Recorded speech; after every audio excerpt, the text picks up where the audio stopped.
Hello students and welcome back to our channel. Students, BCS 111 यानी computer fundamentals के block 3 के chapter 1 पर हम लोग चल रहे हैं। हमने प्रीवियस वीडियो में इस चैप्टर के नेटवर्किंग बेसिक्स के बारे में देखा।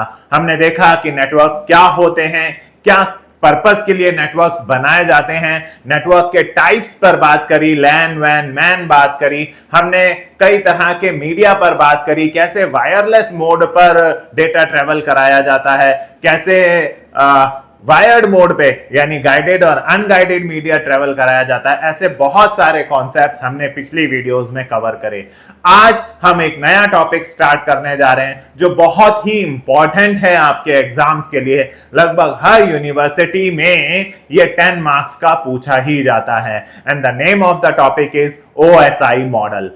OSI मॉडल, अगर आप नेटवर्किंग का बेसिक्स समझना चाहते हैं, अगर आप समझते हैं कि आप जानना चाहते हैं कि एक एंड से डेटा दूसरे एंड तक, एक मोबाइल से दूसरे मोबाइल तक, एक कंप्यूटर से दूसरे कंप्यूटर तक डेटा ट्रेवल कैसे करता है, तो इसकी complete understanding from A to Z OSI model के थ्रू की जाती है। OSI मॉडल को समझना मतलब एंटायर नेटवर्क कम्युनिकेशन समझना है। तो आज की इस वीडियो में हम अच्छे से बहुत डिटेल में बात करने वाले हैं OSI मॉडल पर, उसकी सारी लेयर्स पर, सारे फंक्शंस पर डिटेल में बात करेंगे।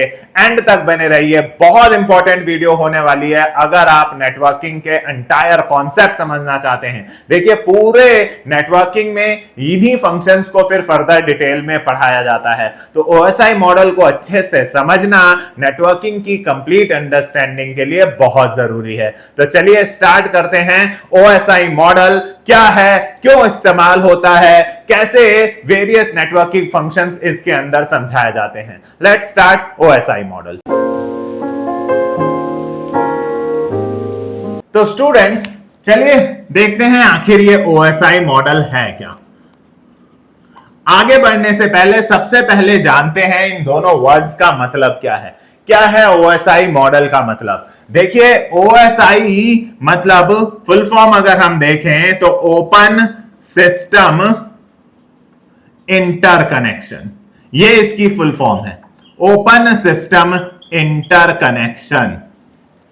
इंटरकनेक्शन का मतलब क्या हो गया? इंटरकनेक्शंस का मतलब हुआ कंप्यूटर्स का एक दूसरे से कनेक्ट होना, यानी computers connected with each other. System मतलब कंप्यूटर्स, इंटरकनेक्शन मतलब connected with each other.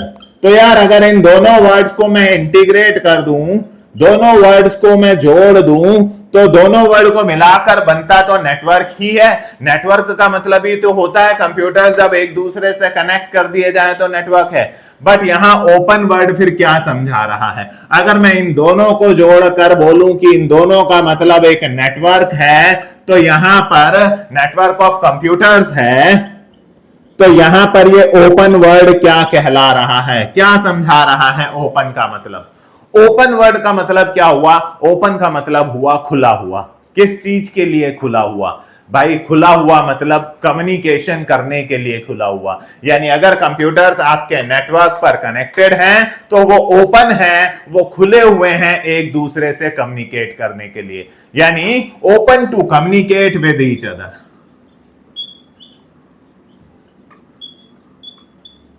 Open to communicate with each other, यानी कंप्यूटर्स एक दूसरे से बातचीत, एक दूसरे के साथ डेटा एक्सचेंज, कम्युनिकेशन, ट्रांसमिशन, जो आप कहना चाहें वो कर सकते हैं। यानी ये एक मॉडल है।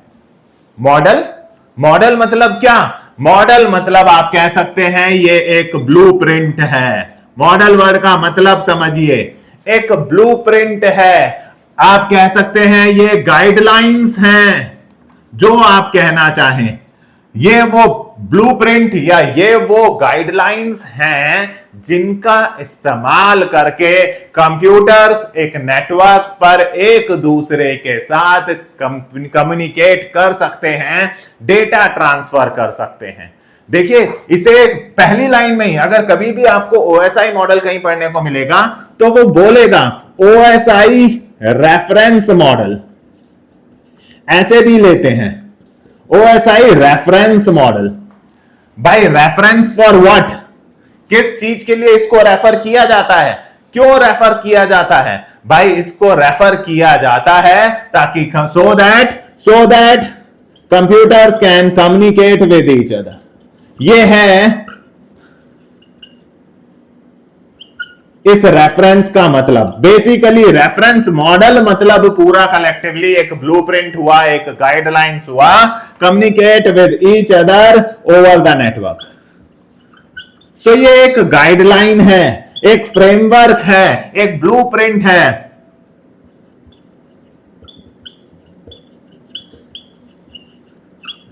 ध्यान रहे ये ब्लूप्रिंट है, एक्चुअल कम्युनिकेशन नहीं। ये गाइडलाइंस हैं, ये नियम है, ये ब्लूप्रिंट है, एक नक्शा है। ये कहा जाए तो ये बेसिकली ओवरऑल एक कॉन्सेप्चुअल या थ्योरेटिकल कॉन्सेप्ट है, कॉन्सेप्चुअल या थ्योरेटिकल है। भाई ये रेफरेंस मॉडल है, रेफरेंस ये एक थ्योरेटिकल मॉडल है, ये एक कॉन्सेप्चुअल मॉडल है guys. Conceptual model, theoretical model, जहां पर नेटवर्क एक कंप्यूटर से दूसरे कंप्यूटर के बीच में अगर कम्युनिकेशन हो रहा है तो उसे थ्योरेटिकली एक्सप्लेन किया जा रहा है कि कैसे सारा का सारा फंक्शनैलिटी हो रही है, कैसे सारा का सारा इन बिटवीन काम हो रहा है जब एक कंप्यूटर दूसरे कंप्यूटर से कम्युनिकेट करता है। उस पूरे कॉन्सेप्ट का ब्लूप्रिंट यहां समझाया जा रहा है, गाइडलाइंस कह लीजिए, या पूरा एक कॉन्सेप्चुअल मॉडल, एक थ्योरेटिकल मॉडल समझाया जा रहा है। तो अब आपके दिमाग में अगला क्वेश्चन होगा, अब आपके दिमाग में अगला क्वेश्चन होगा कि सर ये तो थ्योरेटिकली आप समझा रहे हैं, इसकी एक्चुअल इंप्लीमेंटेशन कैसे होती होगी? कैसे मोबाइल्स और मोबाइल्स के बीच में कम्युनिकेशन होता होगा? कैसे कंप्यूटर से कंप्यूटर्स के बीच में कम्युनिकेशन होता होगा? आखिर ये एंटायर कम्युनिकेशन हो कैसे रहा है? तो गाइस इसमें हम समझा रहे हैं सारी वर्किंग, सारी फंक्शनैलिटी, हम इसका रेफरेंस दे के समझा रहे हैं कि भाई ये पूरा ब्लूप्रिंट है, ऐसे ऐसे ऐसे ऐसे काम होगा। बट सर ये तो थ्योरेटिकल है, ये तो कॉन्सेप्ट है एक, इसकी इंप्लीमेंटेशन कैसे है? तो गाइस इसकी इंप्लीमेंटेशन करने के लिए टीसीपी/आईपी मॉडल आया बाद में। टीसीपी/आईपी मॉडल क्या है? टीसीपी/आईपी मॉडल गाइस, टीसीपी/आईपी मॉडल के पास इट हैज प्रोटोकॉल्स, इसके पास बहुत सारे प्रोटोकॉल्स हैं टू इंप्लीमेंट वो सारे फंक्शंस, ऑल द फंक्शंस या नेटवर्क फंक्शंस जो कहना चाहें आप, नेटवर्क फंक्शंस एक्सप्लेन्ड इन ओएसआई मॉडल।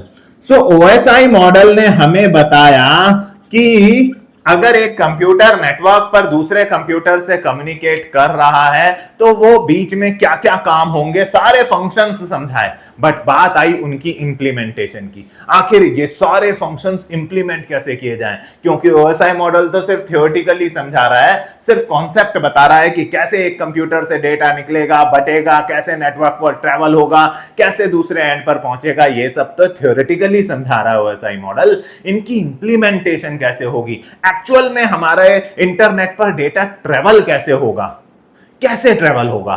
तो इसके लिए बनाए गए प्रोटोकॉल्स, जितने भी फंक्शंस हैं उन सब के लिए बनाए गए प्रोटोकॉल्स। जो भी काम नेटवर्क पर हो रहे हैं कंप्यूटर्स के बीच में डेटा कम्युनिकेशन कराने के लिए, नेटवर्क पर जितना भी डेटा कम्युनिकेशन के दौरान जो भी काम हो रहे हैं, हर काम को करने के लिए विभिन्न विभिन्न विभिन्न विभिन्न नियम बन गए, नियम रूल्स बन गए अगर आम भाषा में बोलूं, और नेटवर्किंग में उन रूल्स को नाम दिया गया प्रोटोकॉल्स। प्रोटोकॉल्स कब simple meaning, simple meaning protocols means rules of communication, वो कम्युनिकेशन के नियम जिनका इस्तेमाल नेटवर्क पर कम्युनिकेशन के। तो इंप्लीमेंटेशन यहां है, टीसीपी/आईपी मॉडल जो है बेसिकली उन सारे नियमों को इकट्ठा करके दिया गया एक नाम है।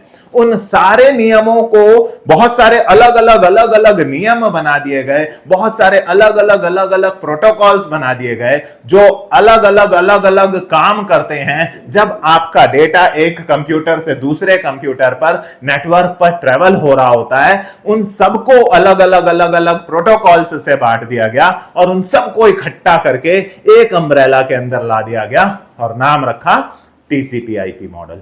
सो TCP IP model basically actual implementation बताता है कि डेटा कैसे ट्रेवल होता है इंटरनेट पर। देखिए, कोई एक आदमी जब एक कंप्यूटर से डेटा चला और दूसरे कंप्यूटर तक पहुंचा, नेटवर्क पर ट्रेवल होकर पहुंचा, तो काम ढेरों होते हैं जो आज की इस वीडियो में आपको बताने वाला हूं। 20, 30, 50 फंक्शंस बीच में काम करते हैं। तो भाई अगर वो 20, 30, 50 फंक्शंस जो इन बिटवीन हो रहे हैं, जब एक कंप्यूटर से दूसरे कंप्यूटर तक डेटा ट्रेवल हो रहा है, तो उन 20, 30, 50 फंक्शंस को अगर हम एक ही से करवाएंगे तो वो ओवरलोड हो जाएगा, परफॉर्मेंस नीचे चली जाएगी। इसीलिए उन 20, 30, 50 फंक्शंस को करने के लिए 20, 30, 50 एक्सपर्ट्स रख लिए गए। वो 20, 30, 50 एक्सपर्ट्स अपने अपने काम के स्पेशलिस्ट हैं। जिसका काम है वो करेगा, और उन्हीं को नाम दिया गया प्रोटोकॉल्स। ये प्रोटोकॉल्स बेसिकली वो रूल्स हैं जो वो एक्सपर्ट्स हैं जो बेसिकली एक कंप्यूटर से दूसरे कंप्यूटर पर जब नेटवर्क पर डेटा ट्रेवल होगा तो अपने अपने हिस्से का टास्क करेंगे। इतने सारे प्रोटोकॉल्स हैं, 20, 30, 50 काम को करने के लिए 20, 30, 50 प्रोटोकॉल्स हैं, तो ऑब्वियसली हर कोई अपने अपने काम का स्पेशलिस्ट है। जो काम जब किया जाएगा वो प्रोटोकॉल उसको कर दिया जाएगा। बट इन सबको नीड थी एक नाम देने की। तो होता है ना, जो सबसे पावरफुल हो, जो सबसे ज्यादा क्रूशियल रोल प्ले कर रहा हो, जो सबसे ज्यादा इंपॉर्टेंट काम कर रहा हो, उसी के नाम पर उनको पूरे ग्रुप का नाम दे दिया गया, कैप्टन के नाम पर रख दिया गया। इन सारे प्रोटोकॉल्स के कैप्टन ये दो हैं, टीसीपी और आईपी, दोनों ही कैप्टन हैं। टीसीपी मतलब ट्रांसमिशन कंट्रोल प्रोटोकॉल, आईपी मतलब इंटरनेट प्रोटोकॉल। ये दोनों के दोनों हैं तो प्रोटोकॉल। ऐसे बहुत सारे प्रोटोकॉल्स हैं, बट इन दो के नाम पर क्यों रखा, transmission control protocol, internet protocol? क्योंकि टीम की पहचान उसके कैप्टन से होती है, राइट? ये दोनों कैप्टन एंड वाइस कैप्टन हैं। Captain TCP, IP vice captain. ये दोनों सबसे इंपॉर्टेंट, सबसे क्रूशियल, सबसे इंपॉर्टेंट प्रोटोकॉल हैं पूरे कम्युनिकेशन के दौरान। इसलिए बाकी सारे प्रोटोकॉल्स को इनके साथ काम, ऐसा नहीं है कि ये काम करवाते हैं, ये खुद भी काम करते हैं, मैनेजर नहीं है, लेकिन सबसे ज्यादा इंपॉर्टेंट रोल प्ले करते हैं, सबसे क्रूशियल पार्ट करते हैं। क्योंकि एक टीम में एक कैप्टन का काम भी तो होता है सारी प्लानिंग करना, सब फील्ड सेट करना, सारे डिसीजंस लेना। ऐसे ये दोनों भी सबसे क्रूशियल पार्ट हैं पूरे कम्युनिकेशन के। इसलिए इनके आधार पर ही इनके पूरे ग्रुप का नाम रख दिया गया टीसीपी आईपी मॉडल। बेसिकली अगर आप मुझसे पूछें कि इंटरनेट पर जब कंप्यूटर एक कंप्यूटर से दूसरे कंप्यूटर के बीच में डेटा ट्रेवल होता है तो वो एक्चुअली किन नियमों के तहत होता है, उसकी एक्चुअल इंप्लीमेंटेशन क्या है, वो टीसीपी आईपी मॉडल है। ये एक्चुअली में काम कर रहा है आज भी, अभी भी आपका पूरा इंटरनेट इसी के नियमों के तहत, प्रोटोकॉल्स के तहत ही काम कर रहा है। बहुत सारे प्रोटोकॉल्स आप जानते होंगे। आप फाइल अपलोड करते हो, कहीं फोटो अपलोड करते हो व्हाट्सएप पे, फेसबुक पर, इंस्टा पर फोटो अपलोड करते हो, वीडियो अपलोड करते हो, फोटो डाउनलोड करते हो, फाइल अपलोड, बायोडाटा अपलोड करते हो, कोई फाइल डाउनलोड करते हो। इसके लिए इसके पास एक प्रोटोकॉल है एफटीपी। ये वो स्पेशलिस्ट है जो फाइल अपलोड डाउनलोड के लिए काम करता है, फाइल ट्रांसफर प्रोटोकॉल। आप कोई वेबसाइट ओपन करते हो, वेबसाइट ओपन करने के लिए इसके पास एक स्पेशलिस्ट है HTTP, hypertext transfer protocol. Mail भेजने के लिए सिंपल मेल ट्रांसफर प्रोटोकॉल। ऐसे बहुत सारे हैं भाई, पीओपी है, टीसीपी है, आईपी है, यूडीपी है। ऐसे बहुत सारे प्रोटोकॉल हैं जो धीरे धीरे हम आपको आगे बताएंगे। ये एक्चुअली में वो एक्सपर्ट्स हैं जो अपने अपने हिस्से का काम करते हैं जब आपका डेटा एक्चुअल में ट्रेवल हो रहा है। काम कौन कर रहे हैं? ये सारे प्रोटोकॉल्स, बहुत सारे हैं, और इन सबको इकट्ठा करके इनके कैप्टन के आधार पर नाम रख दिया टीसीपी आईपी मॉडल। बट इसके बैकग्राउंड में इनकी फंक्शनैलिटी को समझना है कि काम होता कैसे है, कॉन्सेप्ट वाइज समझना है, तो आपको ओएसआई मॉडल को रेफर करना होगा। यहां हम आपको पूरी नेटवर्किंग के फंक्शंस बता रहे हैं। उन फंक्शंस को करने के लिए भाई मैंने आपसे कहा कि मुझे घर बनाना है। घर बनाना है तो घर बनाने के लिए एक ब्लूप्रिंट तैयार होगा, ठीक है जी।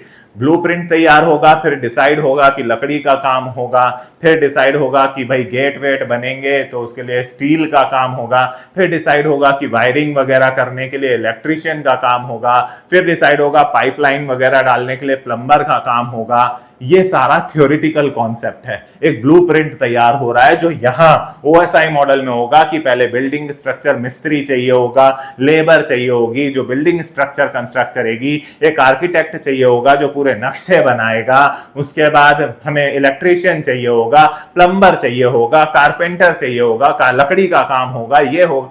बट ये सिर्फ थ्योरेटिकली बातें हुई। अब जब इंप्लीमेंटेशन हुई तो एक्सपर्ट्स आएंगे।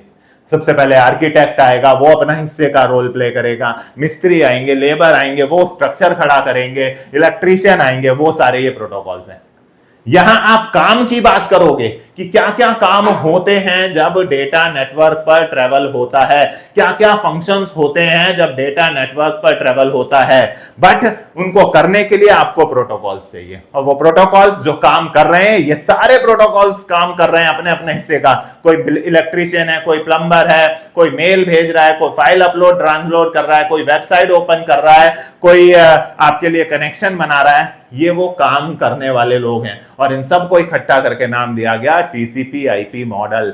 तो एक्चुअल में data transmission TCP IP model कर रहा है। जो इंप्लीमेंटेशन है, जो एक्चुअली ट्रेवल हो रहा है, वो इसके थ्रू हो रहा है। बट इसका बैकग्राउंड, इसका बेस यहां है जहां आपको पूरा का पूरा नक्शा समझाया जाता है कि आखिर काम होना कैसे चाहिए, किन नियमों के मुताबिक काम होना चाहिए। उनकी इंप्लीमेंटेशन यहां है, बट ये सारे के सारा पूरा थ्योरेटिकल कॉन्सेप्ट समझाओगे। तो अगर आपको यह समझ में आ रहा है तो ये आपके लिए बहुत आसान चीज है, क्योंकि यहां पर हम सारे वर्किंग समझेंगे। उन वर्किंग को करने के लिए तो यहां पर हमें एक्सपर्ट्स पकड़ने, ये काम ये प्रोटोकॉल करेगा, अरे फाइल अपलोड करनी है ये करेगा, अरे मेल भेजनी है एसएमटीपी करेगा। तो यहां तो एक्सपर्ट्स हैं, बट आपको पहले पता तो होना चाहिए कि करना क्या है, राइट? तो ये TCP IP model is the actual implementation जो आज भी चल रहा है। पूरा इंटरनेट इसी के सहारे खड़ा है, इन्हीं प्रोटोकॉल्स के सहारे इंटरनेट खड़ा है। आप सबके मोबाइल, आप सबके कंप्यूटर्स में ये प्रोटोकॉल्स काम कर रहे हैं, तभी आपका का सारा डेटा ट्रेवल हो रहा है। बट इसके बैकग्राउंड में अगर आप नींव बोलें, समझने चाहते हैं कि काम होते कैसे हैं, ये लोग कैसे काम करते हैं, कौन क्या काम कर रहा है, तो वो कैसे होता है, कैसे हो रहा है, वो सभी यहां पढ़ने को मिलेगा। तो आइए स्टार्ट करते हैं OSI model, OSI reference model. अब गाइस इसे रेफरेंस मॉडल बोला क्योंकि ये एक थ्योरेटिकल, एक ब्लूप्रिंट है, एक थ्योरेटिकल कॉन्सेप्ट है। अब बहुत सारे फंक्शंस हैं। जब डेटा एक कंप्यूटर से, एक मोबाइल से उठकर दूसरे मोबाइल तक पहुंचता है तो भाई फंक्शंस तो बहुत सारे होते हैं। इतने सारे फंक्शंस को समझाने के लिए इन्होंने सारी फंक्शनैलिटी को 7 अलग अलग कैटेगरीज में सब बांटा है। आप लोगों की इजी अंडरस्टैंडिंग के लिए कि पहले क्या काम होगा, बाद में क्या काम होता है, फिर क्या काम होता है, फिर क्या काम होता है, आपको सिस्टमैटिकली समझाने के लिए इन कॉन्सेप्ट्स को, इस सारे नेटवर्किंग फंक्शंस को 7 कैटेगरीज में बांटा गया है। कैटेगरीज वर्ड नहीं बोला गया है, यहां पर उन कैटेगरीज को लेयर्स बोला जाता है, लेयर्स, राइट? तो ओएसआई मॉडल हमें समझा रहा है कि कंप्यूटर से कंप्यूटर जब नेटवर्क पर डेटा ट्रेवल होगा, कम्युनिकेशन होगा, तो जितनी भी फंक्शनैलिटी होगी वो किस ऑर्डर में होगी, क्या क्या फंक्शनैलिटी होगी, क्या क्या काम होंगे इन बिटवीन, और वो किस ऑर्डर में होंगे, ये हम लेयर्स से समझेंगे। अच्छा, ओएसआई मॉडल बनाया किसने? तो भाई इसे इन्वेंट करने वाला जो ऑर्गेनाइजेशन था, ये डेवलप किया था आईएसओ ने। आप सभी इस नाम से वाकिफ होंगे, इंटरनेशनल स्टैंडर्ड ऑर्गेनाइजेशन। बहुत सारे स्टैंडर्ड्स दुनिया भर के लिए इस ऑर्गेनाइजेशन ने बनाए हैं, बहुत सारे नियम बनाए हैं दुनिया भर के लिए। सो ये इन्होंने एक कॉन्सेप्ट बनाया था जिसके आधार पर फर्दर टीसीपी आईपी मॉडल आया और उसने पूरे इंटरनेट कम्युनिकेशन को कवर किया, राइट? तो आईएसओ ने ये इन्वेंट किया था और ओएसआई मॉडल ने पूरे एंटायर कम्युनिकेशन को, the entire communication over the network is categorised into 7 layers. 7 layers में बांटा गया इसको, 7 लेयर्स। इसे आप ऐसे याद रख सकते हैं, A P S T N D P, A P S T N D P. ये 7th लेयर है, ये 6th लेयर है, ये 5th लेयर है, ये 4th है, ये 3rd है, ये 2nd है, ये 1st है। A P S T N D P 7 की 7 कैटेगरीज में, यानी 7 लेयर्स में पूरे नेटवर्क के कम्युनिकेशन के दौरान जो जो फंक्शंस हो रहे हैं 7 कैटेगरीज में है। A for application layer, P for presentation layer, S for session layer, T for transport layer, N for network layer, D for data link layer, and P for presentation layer. Sorry, physical layer.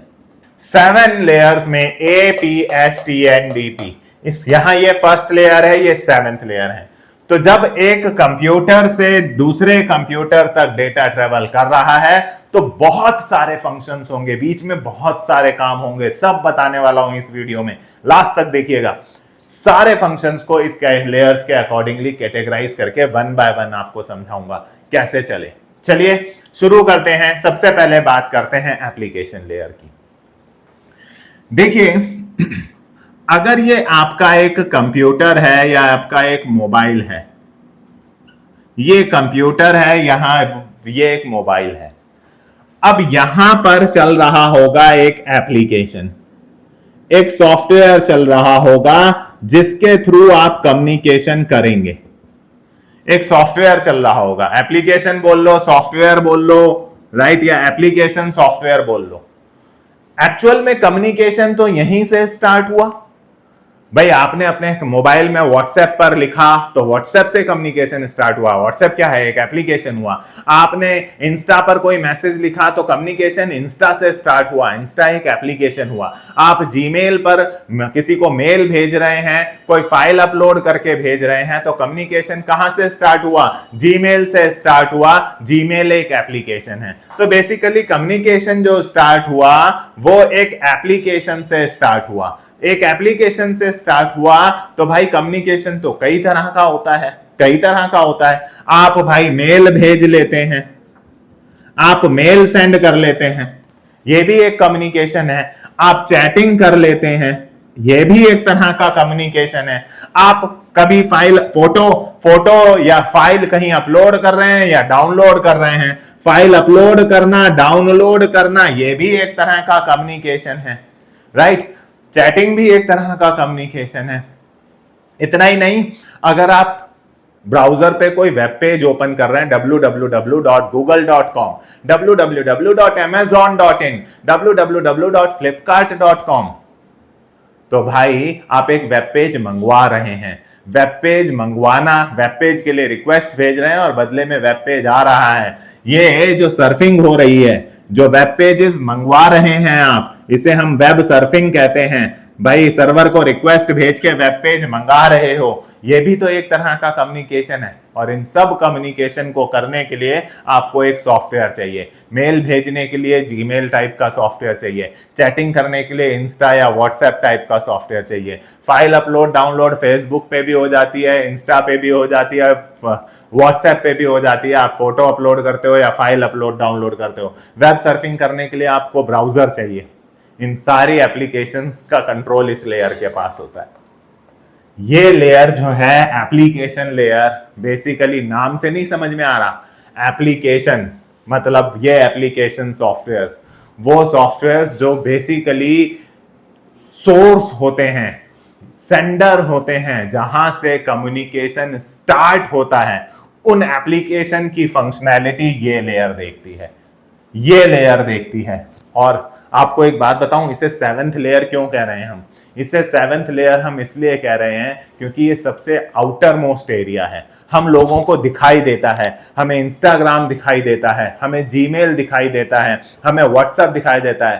पूरे communication में अंदर बहुत चीजें होती हैं यार, ये सब अंदर है, अंदर की चीजें हैं। बहुत चीजें होती हैं अंदर, बहुत सारे फंक्शंस होते हैं अंदर, लेकिन सबसे बाहरी चीज होती है वो सॉफ्टवेयर जो हमें दिखाई देता है, जहां से कम्युनिकेशन बिगिंस, जहां से कम्युनिकेशन स्टार्ट होता है। इसीलिए इस लेयर का नाम एप्लीकेशन लेयर है और इसे 7th पॉइंट पर इसीलिए रखा है सबसे बाहर, सबसे बाहरी एरिया, सबसे बाहरी लेयर, सबसे बाहरी लेयर जो एक यूजर को के साथ इंटरैक्ट करती है। हम यूजर्स अगर कम्युनिकेशन स्टार्ट करते हैं तो एप्लीकेशन लेयर से स्टार्ट करते हैं। ये लेयर उन एप्लीकेशंस को कंट्रोल करती है जिनके थ्रू कम्युनिकेशन हो रहा है। हालांकि इसके लिए मैं अगर इंप्लीमेंटेशन की बात करूं तो टीसीपी आईपी मॉडल ने इसकी इंप्लीमेंटेशन करने के लिए कुछ प्रोटोकॉल्स बना दिए।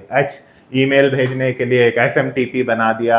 आपने ब्राउजर में देखा है, ब्राउजर में आप लिखो www.google.com, HTTPS अपने आप आ जाता है, क्योंकि वेब पेजेस की रिक्वेस्ट लाने ले जाने के लिए उसने HTTPS बना दिया।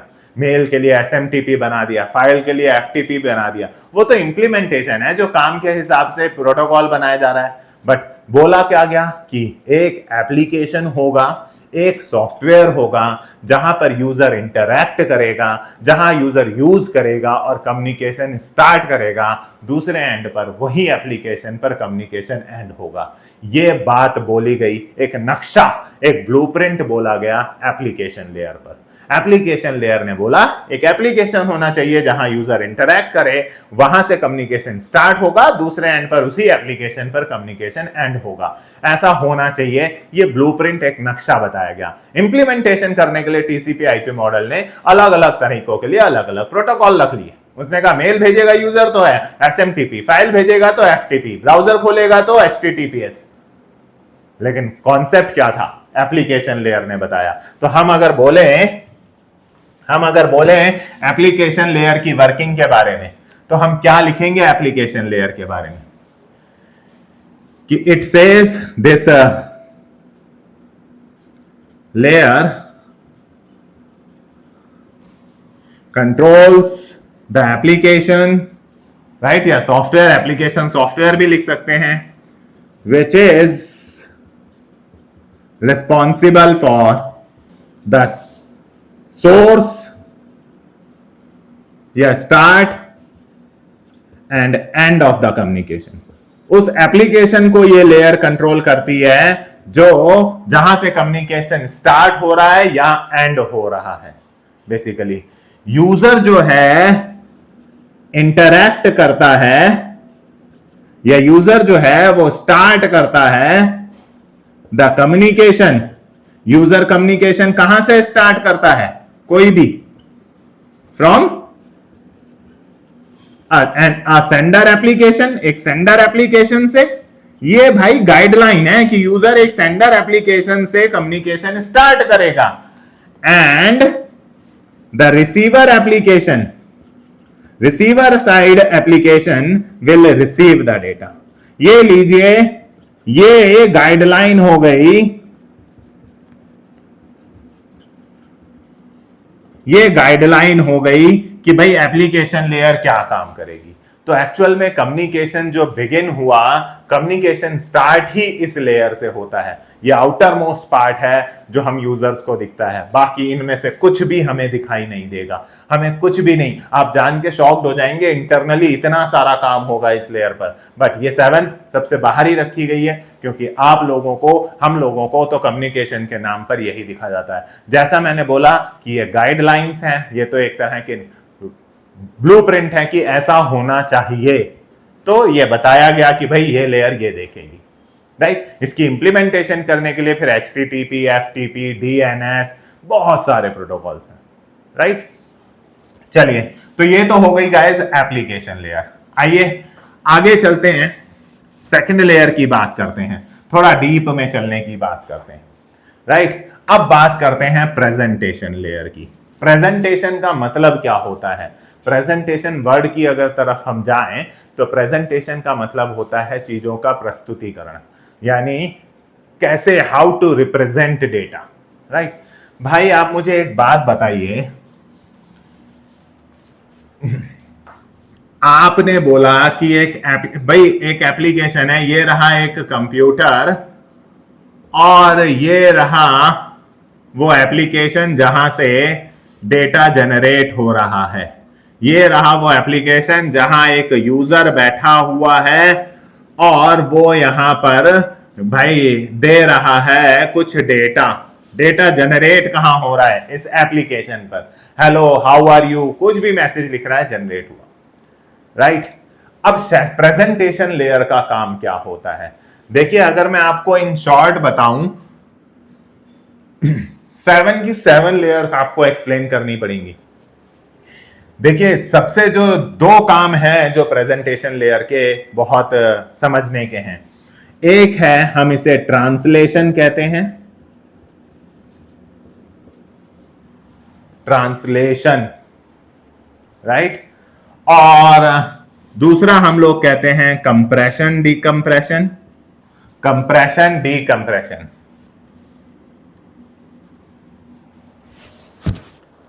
राइट। ट्रांसलेशन एक हम कहते हैं इनक्रिप्शन डिक्रिप्शन।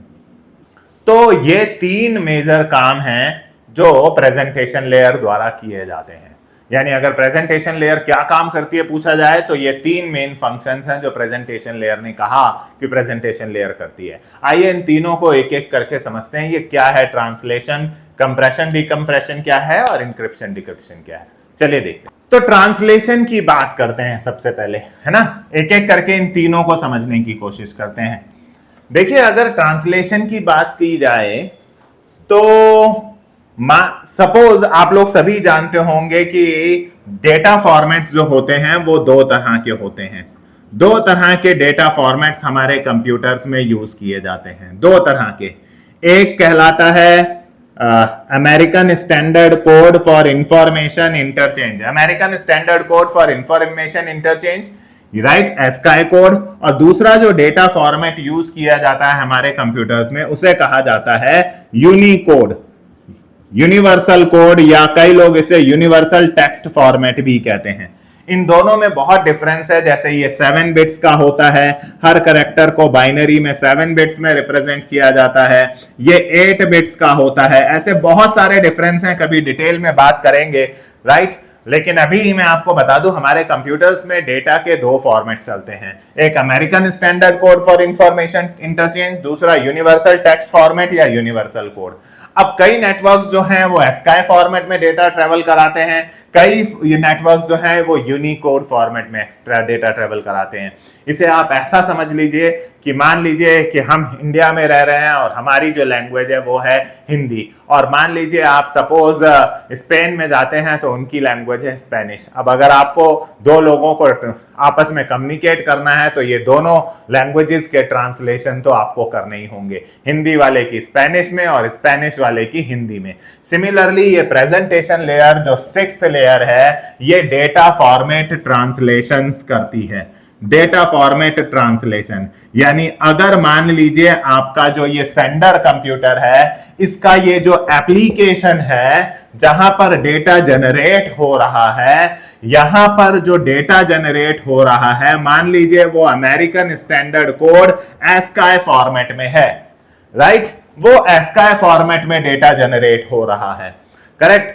अब ये जो डेटा जिस नेटवर्क पर भेजा जाना है, ये डेटा जिस नेटवर्क पर ट्रेवल होगा, वो नेटवर्क बिल्कुल मॉडर्न नेटवर्क है। वो कहता है कि मैं तो जी यूनिकोड फॉर्मेट में ही डेटा ट्रेवल कराऊंगा।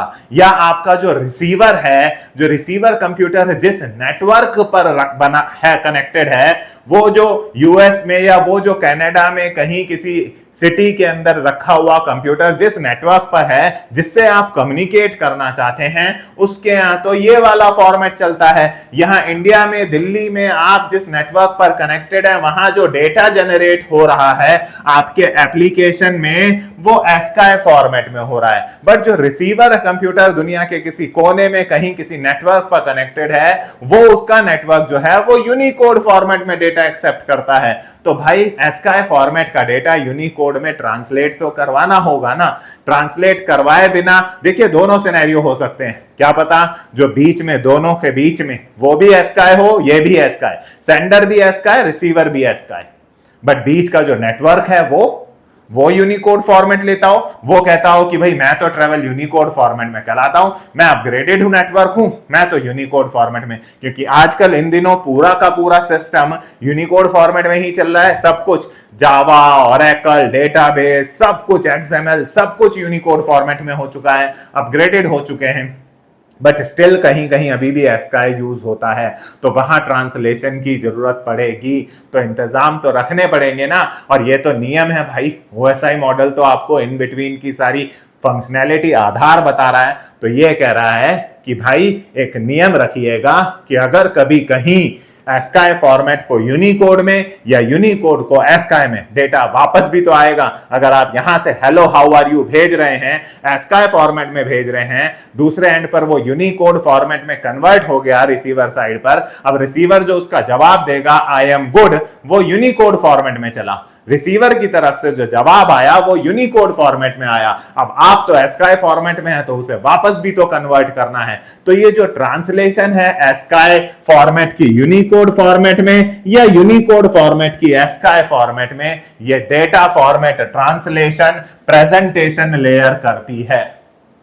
बहुत इंपॉर्टेंट है ये गाइस। प्रेजेंटेशन लेयर जो है ये बताती है कि जब आप दो कंप्यूटर्स के बीच में कम्युनिकेशन कराएं, तो इस बात का ध्यान रखिएगा कि डेटा फॉर्मेट ट्रांसलेशन हो। ये नियम बता रही है। इंप्लीमेंटेशन टीसीपी/आईपी मॉडल देखेगा, डेटा फॉर्मेट ट्रांसलेशन होनी चाहिए, ताकि सेंडर और रिसीवर अगर अलग अलग टाइप का डेटा यूज करते हो, अलग अलग फॉर्मेट में डेटा यूज करते हो, तो भी उनके बीच में कम्युनिकेशन मतलब सुविधाजनक तरीके से आसानी से हो जाए। ऐसा कुछ होना चाहिए। ये नियम है, ये गाइडलाइन है, ये ब्लूप्रिंट है। होगा कैसे? टीसीपी/आईपी मॉडल के लिए इसके पास कोई प्रोटोकॉल होगा, राइट। एक काम हुआ प्रेजेंटेशन लेयर का, डेटा फॉर्मेट ट्रांसलेशन। अब हम बात करते हैं दूसरे काम की। दूसरा काम जो मैंने आपको बताया, वो बताया कंप्रेशन डीकंप्रेशन। नाम से आप समझ रहे होंगे, राइट, कंप्रेशन और डीकंप्रेशन।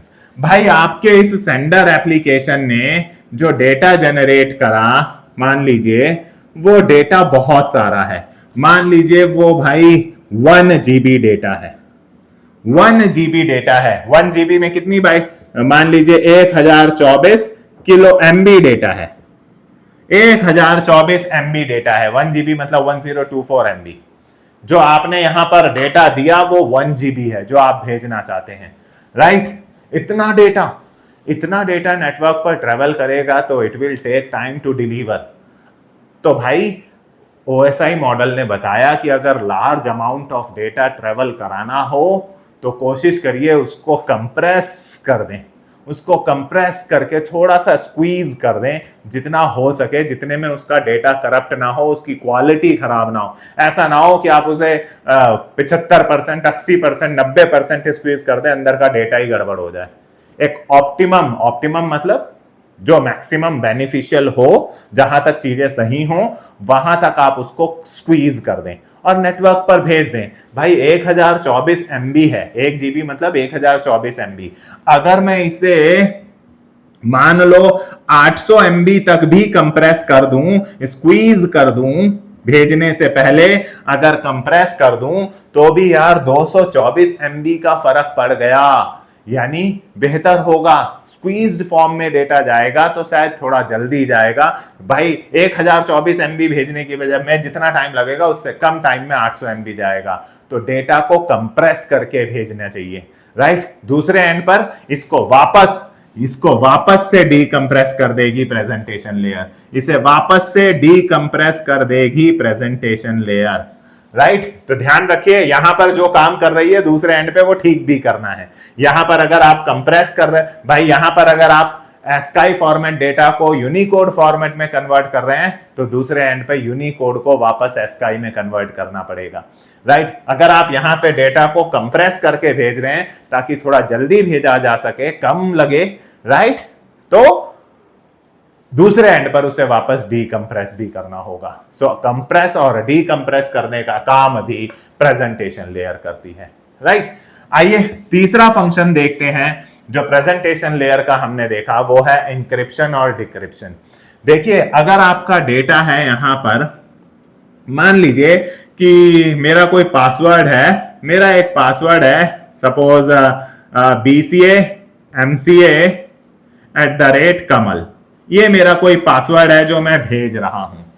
आप ये पासवर्ड अगर देख रहे होंगे तो ये पासवर्ड जो है भाई ये एक सेंसिटिव इंफॉर्मेशन है, ये सेंसिटिव इंफॉर्मेशन है और दूसरी ये प्लेन फॉर्मेट में है। मैंने अपने व्हाट्सएप पर अपने दोस्त को अपना पासवर्ड भेज दिया। व्हाट्सएप की टीवी ऐड आप देखते होंगे, आपके मोबाइल में ऐड आती है कि आपका सारा का सारा डेटा दोनों एंड्स पर जितना भी डेटा है वो इंक्रिप्टेड है, SSL इंक्रिप्टेड है, सेफ है, राइट। टीवी पे भी वो आपका कह रहा है कि इवन व्हाट्सएप भी नहीं सुनता आपका डेटा को, ना देखता आपके डेटा को। भाई यही तो वो टेक्निक्स हैं जिसे इंक्रिप्शन डिक्रिप्शन कहा जाता है। व्हाट्सएप पे कोई भी एक नई चैट खोलिए जिससे आपने कभी चैट ना किया हो, ऊपर ही लिखा रहता है कि this entire communication is end to end encrypted. Encrypted मतलब समझिएगा, आपके एप्लीकेशन में आप अपने व्हाट्सएप पर, अपने इंस्टाग्राम पर कोई मैसेज लिख रहे हैं, जो आप मैसेज लिख रहे हैं वो प्लेन फॉर्मेट में है, प्लेन फॉर्मेट में। ये जो BCMC आप लोग पढ़ पा रहे हैं ये प्लेन फॉर्मेट में। अगर इस फॉर्मेट पे मैंने इसे इंटरनेट पर भेज दिया, मैं अपने पासवर्ड को, अपने क्रेडिट कार्ड नंबर को, पेमेंट फ्लिपकार्ट के पेमेंट पेज पर, अमेजॉन के पेमेंट पेज पर अपना क्रेडिट कार्ड नंबर, अपना CVV, ये सारी इंफॉर्मेशन मैं डाल रहा हूं, ये सब सामने दिख रही है, मतलब प्लेन है, राइट। अगर इस फॉर्मेट में मैंने इसे इंटरनेट पर डाल दिया तो इंटरनेट पर बैठे हैं बहुत सारे चोर, बहुत सारे हैकर्स, वो इस प्लेन फॉर्मेट डेटा को चुरा लेंगे और इसका मिसयूज कर लेंगे, वो इसका मिसयूज कर लेंगे भाई आपके डेटा का, राइट। इसीलिए प्रेजेंटेशन लेयर ने एक गाइडलाइन दी कि डेटा को नेटवर्क पर डालने से पहले, डेटा को जो भी आपका डेटा है नेटवर्क पर डालने से पहले कुछ एल्गोरिथम्स लगाकर, नेटवर्किंग में ये एल्गोरिथम्स बढ़ाई जाती हैं, आप अपने डेटा को साइफर टेक्स्ट में कन्वर्ट कर लीजिए, साइफर टेक्स्ट में कन्वर्ट कर लीजिए। इस प्रक्रिया को इंक्रिप्शन या इनक्रिप्ट किया करना कहा जाता है। साइफर टेक्स्ट में कन्वर्ट कर लीजिए। ये जो BCA-MCA गाइड @कमल लिखा हुआ है, ये कुछ ऐसा हो जाए अगर XH1F29163Z129416812 अगर ये ऐसा फॉर्मेट हो जाए तो भाई ये नॉन अंडरस्टैंडेबल फॉर्मेट हो गया, साइफर टेक्स्ट। कुछ एल्गोरिथम्स लगाकर आप अपने प्लेन फॉर्मेट को साइफर टेक्स्ट में कन्वर्ट कर लीजिए और फिर इसे नेटवर्क पर भेज दीजिए, फिर इसे नेटवर्क पर भेज दीजिए ताकि हैकर्स के लिए भी परेशानी हो। फिर इसे इंटरनेट पर या नेटवर्क पर सेंड कर दीजिए, राइट, थोड़ी सेफ्टी रहेगी, करेक्ट। ये गाइडलाइंस दी। हालांकि दूसरे एंड पर प्रेजेंटेशन लेयर ही वापस इस साइफर टेक्स्ट को प्लेन टेक्स्ट में कन्वर्ट करेगी और फिर इसे कहा जाएगा डिक्रिप्शन, डिक्रिप्शन, राइट। यानी इंक्रिप्शन डिक्रिप्शन करने का काम भी प्रेजेंटेशन लेयर देख रही है। तो अभी तक हम लोगों ने देखा डेटा को इंक्रिप्ट करना, डिक्रिप्ट करना, कंप्रेस करना, डीकंप्रेस करना, उसका फॉर्मेट ट्रांसलेट करना। ये तीन मेजर काम प्रेजेंटेशन लेयर ने गाइडलाइंस में दिए कि ये तीन काम भी आप करना। जब आपके एप्लीकेशन से डेटा जनरेट हो तो सबसे पहले ये तीन काम कर लेना। तो गाइस, प्रेजेंटेशन लेयर के तीन मेन इंपॉर्टेंट काम हमने पढ़े। Data format translation, number 2 compression and decompression, number 3 encryption and decryption.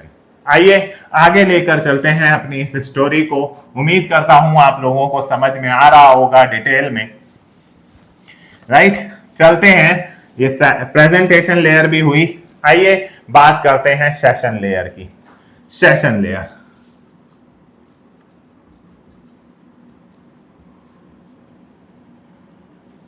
Session layer, right, fifth layer. Session word का मतलब क्या होता है? सेशन वर्ड का अगर मैं मतलब देखूं तो सेशन मतलब तो मेरे हिसाब से एक टाइम पीरियड होता है, एक ड्यूरेशन होती है। एक कोई ड्यूरेशन को आप टाइम पीरियड को सेशन कहते हैं, राइट। तो ये क्या देख रही है सेशन लेयर? एक्चुअल में जब इंप्लीमेंटेशन की बात आती है ना दोस्तों, ध्यान से सुनिएगा। एक्चुअल में जब इस लेयर की इंप्लीमेंटेशन की बात आती है तो इस लेयर के काम ट्रांसपोर्ट लेयर करती है। ट्रांसपोर्ट लेयर में इसकी इंप्लीमेंटेशन है। जब बात इंप्लीमेंटेशन की आएगी, टीसीपी आईपी मॉडल में सेशन लेयर रखी ही नहीं गई, क्योंकि इसका काम जो है वो प्रोटोकॉल्स कर देते हैं जो ट्रांसपोर्ट लेयर के हैं।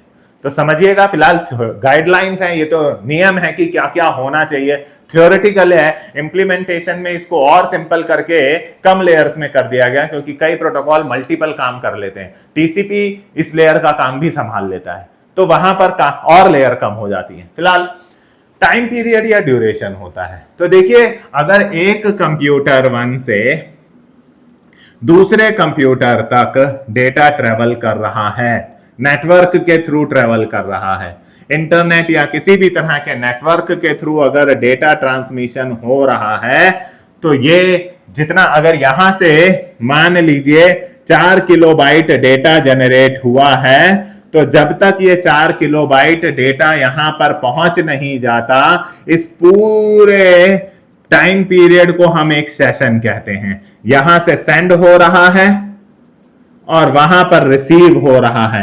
ये जो टाइम पीरियड है ये हमारा सेशन कहलाता है, राइट। तो डेटा ट्रांसमिशन जैसे ही स्टार्ट हुआ, जैसे ही डेटा ट्रांसमिशन या डेटा ट्रांसफर स्टार्ट हुआ, इस लेयर ने एक सेशन एस्टैब्लिश कर दिया।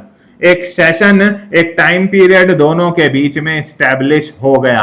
अगर आप मान लीजिए एक अपना बायोडेटा मुझे व्हाट्सएप कर रहे हैं, तो अगर वो बायोडेटा मान लीजिए 20 किलोबाइट का है, तो वो 20 किलोबाइट डेटा ट्रैवल कराने के लिए आपके और मेरे व्हाट्सएप के बीच में एक सेशन एस्टैब्लिश हो गया जो 20 किलोबाइट डेटा ट्रैवल कराएगा। एक सेशन एस्टैब्लिशमेंट हो गई, राइट। और जब डेटा ट्रांसमिशन स्टार्ट हुआ तो सेशन एस्टैब्लिशमेंट हो गया, राइट। और जैसे ही डेटा ट्रांसमिशन एंड हुआ, जैसे ही डेटा ट्रांसमिशन एंड हुआ, तो ये नियम सेशन लेयर ने बोला कि जब दो कंप्यूटर्स के बीच में डेटा ट्रांसमिशन शुरू होगा तो उनके बीच में एक टाइम पीरियड शुरू हो जाएगा कि इतनी देर में भाई, अब 20 किलोबाइट डेटा, आप बायोडेटा आपका 20 किलोबाइट का मेरे पास आ रहा है, तो वो कितनी देर में हुआ, उसने इंटरनली कितने सेकंड्स लिए, उसने 15 सेकंड लिए, 17 सेकंड लिए, 12 सेकंड लिए, ये टाइम पीरियड तो होता है ना भाई। वो time period basically session layer देखती है। तो जैसे ही डेटा ट्रांसमिशन एंड होता है, सेशन रिलीज कर दिया जाता है, सेशन टर्मिनेट कर दिया जाता है। सेशन लेयर का काम देखिए, सेशन एस्टैब्लिश करना और कम्युनिकेशन ओवर होने के बाद सेशन टर्मिनेट करना। बट इसका एक फायदा भी है, जरा ध्यान से सुनिएगा, एक बहुत इंपॉर्टेंट फायदा इस लेयर द्वारा जो बोला गया कि जब आप कम्युनिकेशन कराएं तो सिंक्रोनाइजेशन भी ध्यान रखिएगा। सबसे मेन इंपॉर्टेंट, आखिर सेशन एस्टैब्लिशमेंट और टर्मिनेट करने का के दौरान ये सिंक्रोनाइजेशन का काम क्या है। इस सेशन लेयर के 3 मेन काम आपको दिख रहे होंगे, राइट। ये सिंक्रोनाइजेशन है क्या, कैसे सिंक्रोनाइजेशन किया जाता है, तो समझिए कि अगर आपका 4 किलोबाइट डेटा यहां से कंप्यूटर 1 से कंप्यूटर 2 तक ट्रेवल हो रहा है, 4 किलोबाइट डेटा ट्रेवल हो रहा है, राइट। अब मान लीजिए कि यहां पर 1 किलोबाइट रिसीव हो गया, ठीक है। फिर कुछ सेकंड बाद 1 किलोबाइट और रिसीव हो गया, तो 2 किलोबाइट रिसीव हो गया। अब 2 किलोबाइट रिसीव हो गया और 2 किलोबाइट अभी यहां नेटवर्क पर ट्रेवल हो रहा था। 2 किलोबाइट यहां रिसीव हो गया है, अभी 2 किलोबाइट नेटवर्क पर था, कहीं किसी रीजन की वजह से ये कनेक्शन टर्मिनेट हो गया, नेट चला गया, व्हाटएवर द रीजन, आंधी आने की वजह से, कुछ भी, वेदर भी इफेक्ट करता है कम्युनिकेशन को, किसी रीजन की वजह से ये कनेक्शन टर्मिनेट हो गया, दोनों के बीच में ये जो कनेक्शन बना था टर्मिनेट हो गया। अब आपका जो 4 किलोबाइट डेटा था उसमें से 2 किलोबाइट डेटा तो वहां पहुंच गया, 2 किलोबाइट अभी भी रह गया था। अब इसकी रिकवरी कैसे होगी, तुरंत दोबारा से एक नया सेशन एस्टैब्लिश होगा, नया कनेक्शन बनेगा, दोबारा से एक नया कनेक्शन बनेगा। ठीक है भाई, एक नया कनेक्शन बनेगा, मैं समझ गया। दोबारा से एक नया कनेक्शन सेंडर और रिसीवर के बीच में अटेम्प्ट मारा जाएगा, कनेक्शन बनेगा, एक नया सेशन बन जाएगा, एक नया सेशन एस्टैब्लिश हो जाएगा। बट जो मूल क्वेश्चन है वो समझिए सेशन लेयर ने कहा सिंक्रनाइजेशन किया जाएगा। ध्यान से सुनिएगा क्या होगा सेशन लेयर। अब आपके दिमाग में आ रहा होगा कि सर 2 किलोबाइट तो वहां पहुंच गया था, 2 किलोबाइट रह गया था डेटा, वो नेटवर्क पर था, उसी समय किसी रीजन की वजह से नेटवर्क पर प्रॉब्लम हो गई, रीजन कुछ भी हो, अगर ऐसा सिनेरियो है तो सेशन लेयर ने एक रूल बनाकर दिया जिसे सिंक्रनाइजेशन कहा गया। ये रूल कहता है कि अगर ऐसा कभी हो तो कुछ ऐसा होना चाहिए कि सारा का सारा डेटा बिल्कुल बिगिनिंग से दोबारा नहीं भेजा जाए। देखिए ओएसआई रेफरेंस मॉडल ने सिर्फ कुछ कानून, कुछ प्रिंसिपल्स, कुछ गाइडलाइंस जारी करी, तरीका उन्होंने बताया होना क्या चाहिए। इंप्लीमेंटेशन बार बार याद दिला रहा हूं टीसीपी आईपी मॉडल के पास है। उसने इसको करने के लिए रीट्रांसमिशन, ARQ, ऐसे बहुत सारे नियम, अपने फ्लो कंट्रोल, एरर कंट्रोल, वो सब चीजों के लिए वहां पर इंप्लीमेंटेशन है, राइट। तो इसने कहा कि rather than sending the entire data again, हम यूज रिसीवर को क्यों वेट कराएं, जो डेटा पहले ट्रेवल हो चुका है वो दोबारा मत भेजिएगा। इसने आपको गाइडलाइंस दी, वही भेजिए जितना पहले हो चुका है। जो नया कनेक्शन बना, नया सेशन एस्टेब्लिशमेंट हुआ, उस पर बचा हुआ डेटा ही भेजना है। इसलिए सिंक्रनाइजेशन में उसने यूज करने को कहा चेक पॉइंट जैसे नियमों का, चेक पॉइंट प्रिंसिपल का इस्तेमाल करने के लिए कहा। चेक पॉइंट प्रिंसिपल क्या होते हैं? ये कहते हैं कि अगर कभी इस तरह से कनेक्शन फेलियर होता है, टर्मिनेशन होता है, व्हाटएवर द रीजन में भी, उस केस में पूरा डेटा दोबारा से रीट्रांसमिट करने की बजाय, अगेन एंटायर डेटा रीट्रांसमिट करने की बजाय, आप प्रीवियस चेक पॉइंट तक, यानी जहां तक आप भेजकर अपनी स्टेट को सेव कर चुके थे, जहां तक आप अपना डेटा भेज चुके हैं, वहां तक की स्टेट सेव हो चुकी है, वहीं से फर्दर रीट्रांसमिट कर दीजिए, वहीं से फर्दर 2 किलोबाइट और ट्रांसमिट कर दीजिए, आपका पूरा का पूरा 4 किलोबाइट हो जाएगा। आपने कभी कभी व्हाट्सएप पर भी देखा होगा, अगर आप कोई फाइल भेज रहे हैं और अचानक से वो नहीं गई, तो उसके नीचे एक रेड सा सिंबल आ जाता है और लिखा आ जाता है फेल्ड, और आप उसको दोबारा टच करते हैं तो वो एक फ्रैक्शन ऑफ सेकंड में दोबारा ट्रांसमिट हो जाती है, क्योंकि जितना पहले ट्रेवल हो गया है, जो बाकी का रह गया है, सिर्फ वही रीट्रांसमिट कराया जाता है। प्रीवियस चेक पॉइंट से वहां जहां तक वो भेज चुका है, उसके उस check point, previous check point से रीट्रांसमिट कराकर उसको बाकी का भेज दिया जाता है, entire, rather than sending the entire data again. तो भाई ये सब वो प्रिंसिपल्स हैं, ये सब वो रूल्स हैं, ये वो सब गाइडलाइंस हैं जिनका पालन अगर किया जाए नेटवर्क पे कम्युनिकेशन कराते वक्त, तो ओवरऑल नेटवर्क की परफॉर्मेंस पे फर्क पड़ेगा। 4 किलोबाइट पूरा भेजने की बजाय सिर्फ 1 किलोबाइट, 2 किलोबाइट ही रीट्रांसमिट करना पड़ रहा है, तो भाई नेटवर्क की परफॉर्मेंस तो बेहतर होगी, सेंडर रिसीवर को फास्टली डिलीवरी भी मिलेगी, राइट। तो ये थे गाइस काम सेशन लेयर के 3 मेन काम जो सेशन लेयर देखती है। आइए आगे चलते हैं और ओएसआई मॉडल की जो 2 सबसे इंपॉर्टेंट लेयर्स हैं, भाई 3 सबसे इंपॉर्टेंट लेयर मानी जाती हैं, ट्रांसपोर्ट, नेटवर्क और डेटा लिंक लेयर। आपका पूरा का पूरा फोकस मुझे यहां चाहिए होगा इन 3 लेयर पे। ये 3 सबसे इंपॉर्टेंट लेयर्स मानी जाती हैं, राइट। आइए बात करते हैं एक एक करके। सबसे पहले बात करते हैं ट्रांसपोर्ट लेयर पर। नाम से क्या समझ में आ रहा है? Transport layer. ट्रांसपोर्ट लेयर बहुत काम करती हैं यार ये 3 लेयर, मतलब स्पाइन है पूरे नेटवर्क कम्युनिकेशन की, रीढ़ की हड्डी, स्पाइन है ये। इनके बिना तो सारा मेन फंक्शंस इन तीनों ने अपने कंधे पर उठा रखा है, राइट। तो सबसे पहला काम ट्रांसपोर्ट लेयर का जो है वो है सेगमेंटेशन एंड रीअसेंबली। जरा ध्यान से समझिएगा, सेगमेंटेशन एंड रीअसेंबली, ठीक है। अब गाइस आपका एक एप्लीकेशन है, आपका एक कंप्यूटर है, इसमें ये रहा एक एप्लीकेशन, वो सॉफ्टवेयर व्हाट्सएप हो सकता है, इंस्टा हो सकता है, जीमेल हो सकता है, ब्राउजर हो सकता है, जहां यूजर एक बैठकर यूज कर रहा है और अपना मैसेज, अपना डेटा जनरेट कर रहा है। अब यहां पर यूजर जो भी डेटा जनरेट कर रहा है, भाई वो डेटा इन शॉर्ट होता तो बाइनरी ही है। आप सभी जानते होंगे हमारा सारा कंप्यूटर इंटरनली बाइनरी ही समझता है। तो आपने भले ही यहां हेलो हाउ आर यू लिखा हो, बट इंटरनली वो हेलो हाउ आर यू ये है। ये है वो पूरा हेलो हाउ आर यू, ये रहा आपका हेलो हाउ आर यू, ये है जी हेलो हाउ आर यू। भाई ये रहा आपका हेलो हाउ आर यू। तो आपके एप्लीकेशन ने एक्चुअल में जो डेटा जनरेट करा वो सब क्या है, ये 0 और 1 को हम लोग क्या बोलते हैं, हम बोलते हैं इनको बिट्स। आपके एप्लीकेशन ने जो डेटा जनरेट करा उन्हें हम बोलते हैं बिट्स, राइट। तो ये एंटायर का पूरा है क्या, बिट्स, बहुत सारी बिट्स, हम इन्हें बोलते हैं बिट्स की स्ट्रीम, फ्लो, बहुत सारी बिट स्ट्रीम, राइट।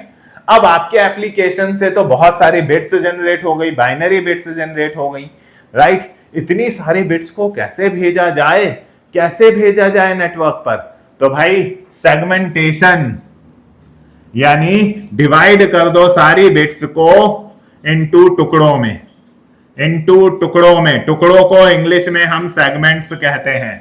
ये इसने बोला जितनी भी बिट्स आपके एप्लीकेशन से आ रही हैं उनको टुकड़ों में डिवाइड कर लो, टुकड़ों में डिवाइड कर लो। यानी ये लो जी, मान लो ये लीजिए, ये लीजिए, ये लीजिए। एक साइज होता है कि भाई 64 बिट के या 128 बिट के सेगमेंट्स में इन टुकड़ों का साइज होता है। मान लीजिए मैंने सपोज 10-10 8-8 बिट लिए हैं, तो 8-8 बिट्स के टुकड़ों में डिवाइड कर लो, टुकड़े मतलब सेगमेंट्स।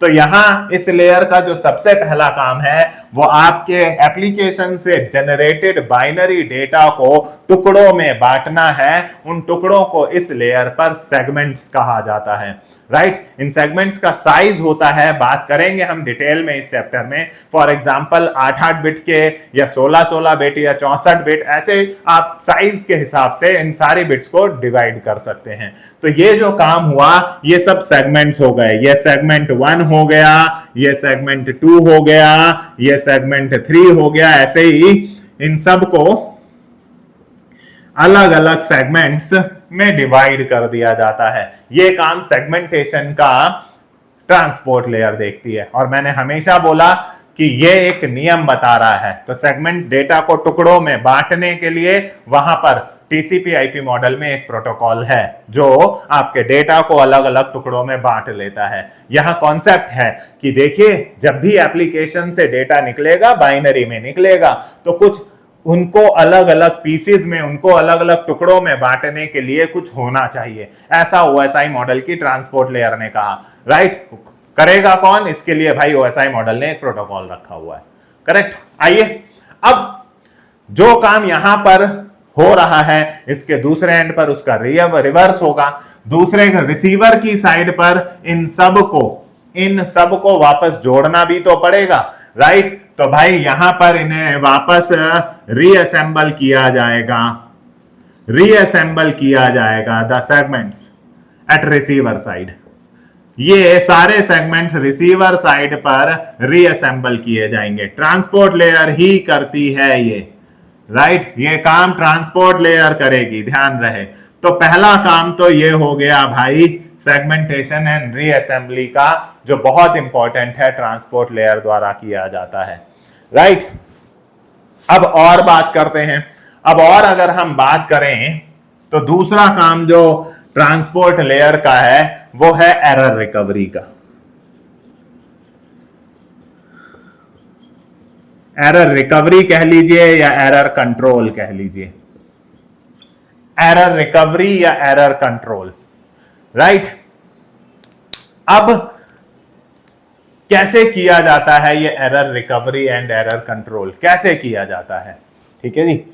तो गाइस, एरर रिकवरी या एरर कंट्रोल मतलब जितने भी सेगमेंट्स सेंडर से रिसीवर के बीच में ट्रेवल कराए जाएंगे, जो भी सेगमेंट्स जाएंगे, हो सकता है उन सेगमेंट्स में से कुछ लॉस्ट हो जाएं।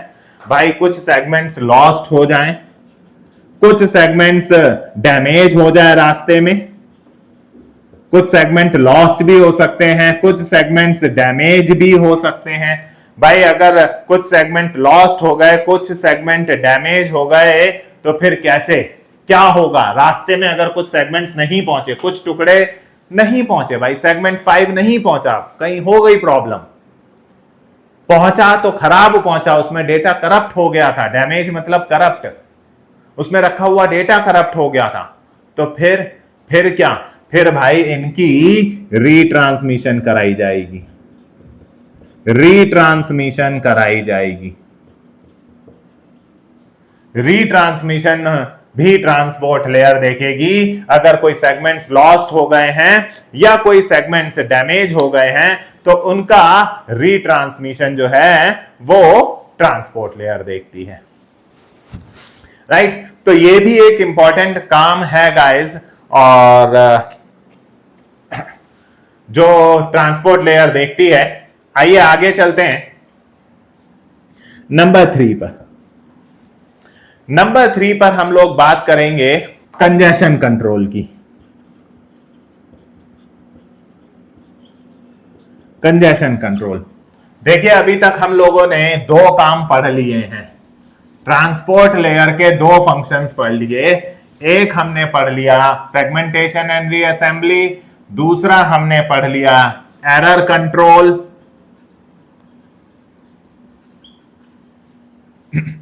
तीसरा हम लोग पढ़ने जा रहे हैं congestion control. Congestion control, congestion word का मतलब समझ रहे हैं? अगर मैं इसे आम भाषा में बोलूं तो कंजेशन का मतलब हुआ ट्रैफिक। भाई नेटवर्क पर डेटा अगर ट्रैवल हो रहा है, अगर नेटवर्क पर डेटा ट्रैवल हो रहा है तो भाई नो डाउट वो कभी ना कभी ट्रैफिक में तो फंसेगा ही। हम रियल लाइफ में भी जब कोई बाइक या कार या बस में कहीं भी जाते आते हैं तो हमें रियल लाइफ में भी सड़कों पर ट्रैफिक जैम मिलता है। कंजेशन मतलब ही ट्रैफिक जैम हो गया, ट्रैफिक जैम। उस परिस्थिति से कैसे निपटा जाए? भाई ये बहुत सारे पैकेट्स, बहुत सारे सेगमेंट्स नेटवर्क पर ट्रेवल होते हैं। जब बहुत सारे सेगमेंट्स नेटवर्क पर ट्रेवल हो रहे होंगे तो हो सकता है ट्रैफिक जैम जैसी सिचुएशन भी पैदा हो। उस परिस्थिति से कैसे निपटा जाएगा? आखिर उस कंजेशन से, उस ट्रैफिक जैम से कैसे निपटा जाएगा? तो भाई ट्रांसपोर्ट लेयर का तो बहुत सिंपल फंडा है। हालांकि कंजेशन कंट्रोल अभी हम आगे भी पढ़ेंगे नेक्स्ट लेयर में, नेटवर्क लेयर पर, उसमें ज्यादा डिटेल में हम बात करेंगे। यहां पर तो इसका एक सिंपल फंडा है। इसका सिंपल फंडा क्या है? ये कहती है ये सिर्फ सेंडर से कहती है, सेंडर कुछ करो यार, कुछ करो कि ट्रैफिक जैम कंट्रोल किया जाए।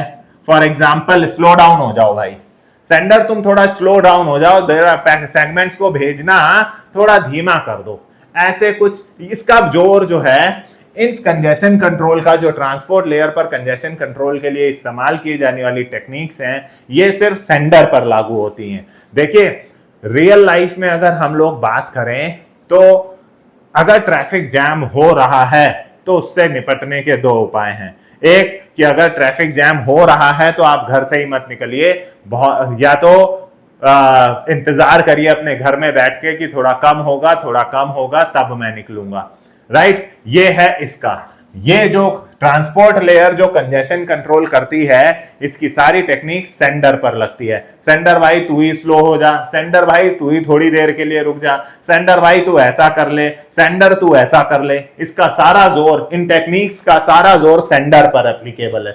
ये ट्रांसपोर्ट लेयर कहती है कंजेशन कंट्रोल अगर करना है तो सेंडर को समझाइए, सेंडर पर कुछ उपाय अपनाइए, राइट, वो कहती है, राइट। जबकि कंजेशन कंट्रोल करने का काम नेटवर्क लेयर का भी है, नेटवर्क लेयर भी करती है, लेकिन नेटवर्क लेयर ट्रैफिक पुलिस का काम करती है। क्या करती है हमारी रियल लाइफ में ट्रैफिक पुलिस?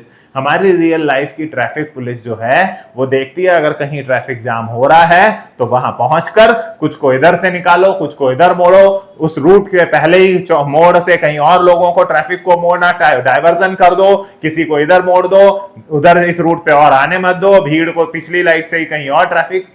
ये हुआ डायनेमिक टेक्निक्स कि कंजेशन कंट्रोल कैसे किया जा रहा है। अगर कंजेशन कंट्रोल करना है तो वहां मौके पर पहुंचकर सारे ट्रैफिक को कंट्रोल करो, राइट।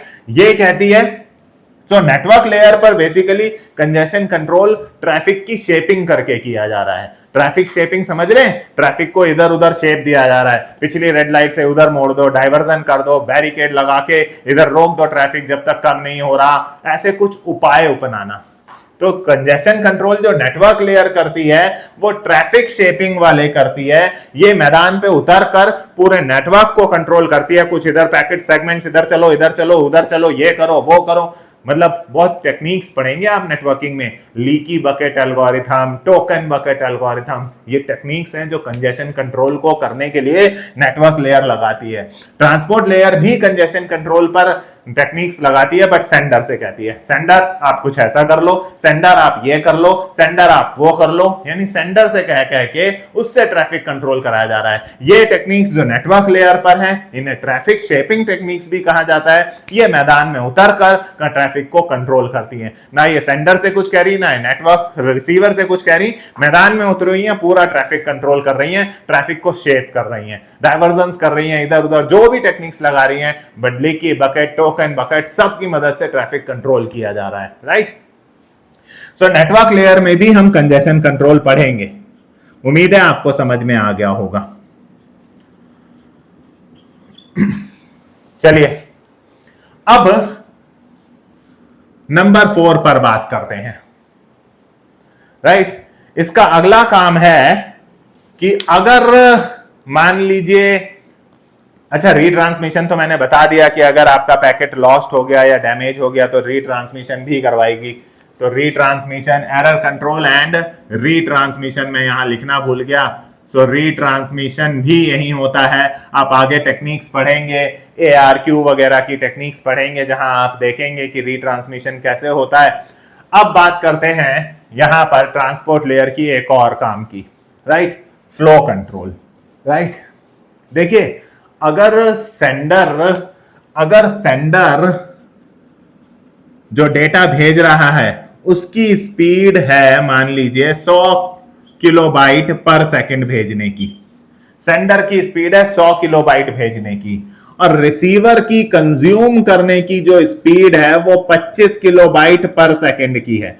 वो डेटा 25 किलोबाइट पर सेकंड कंज्यूम कर सकता है।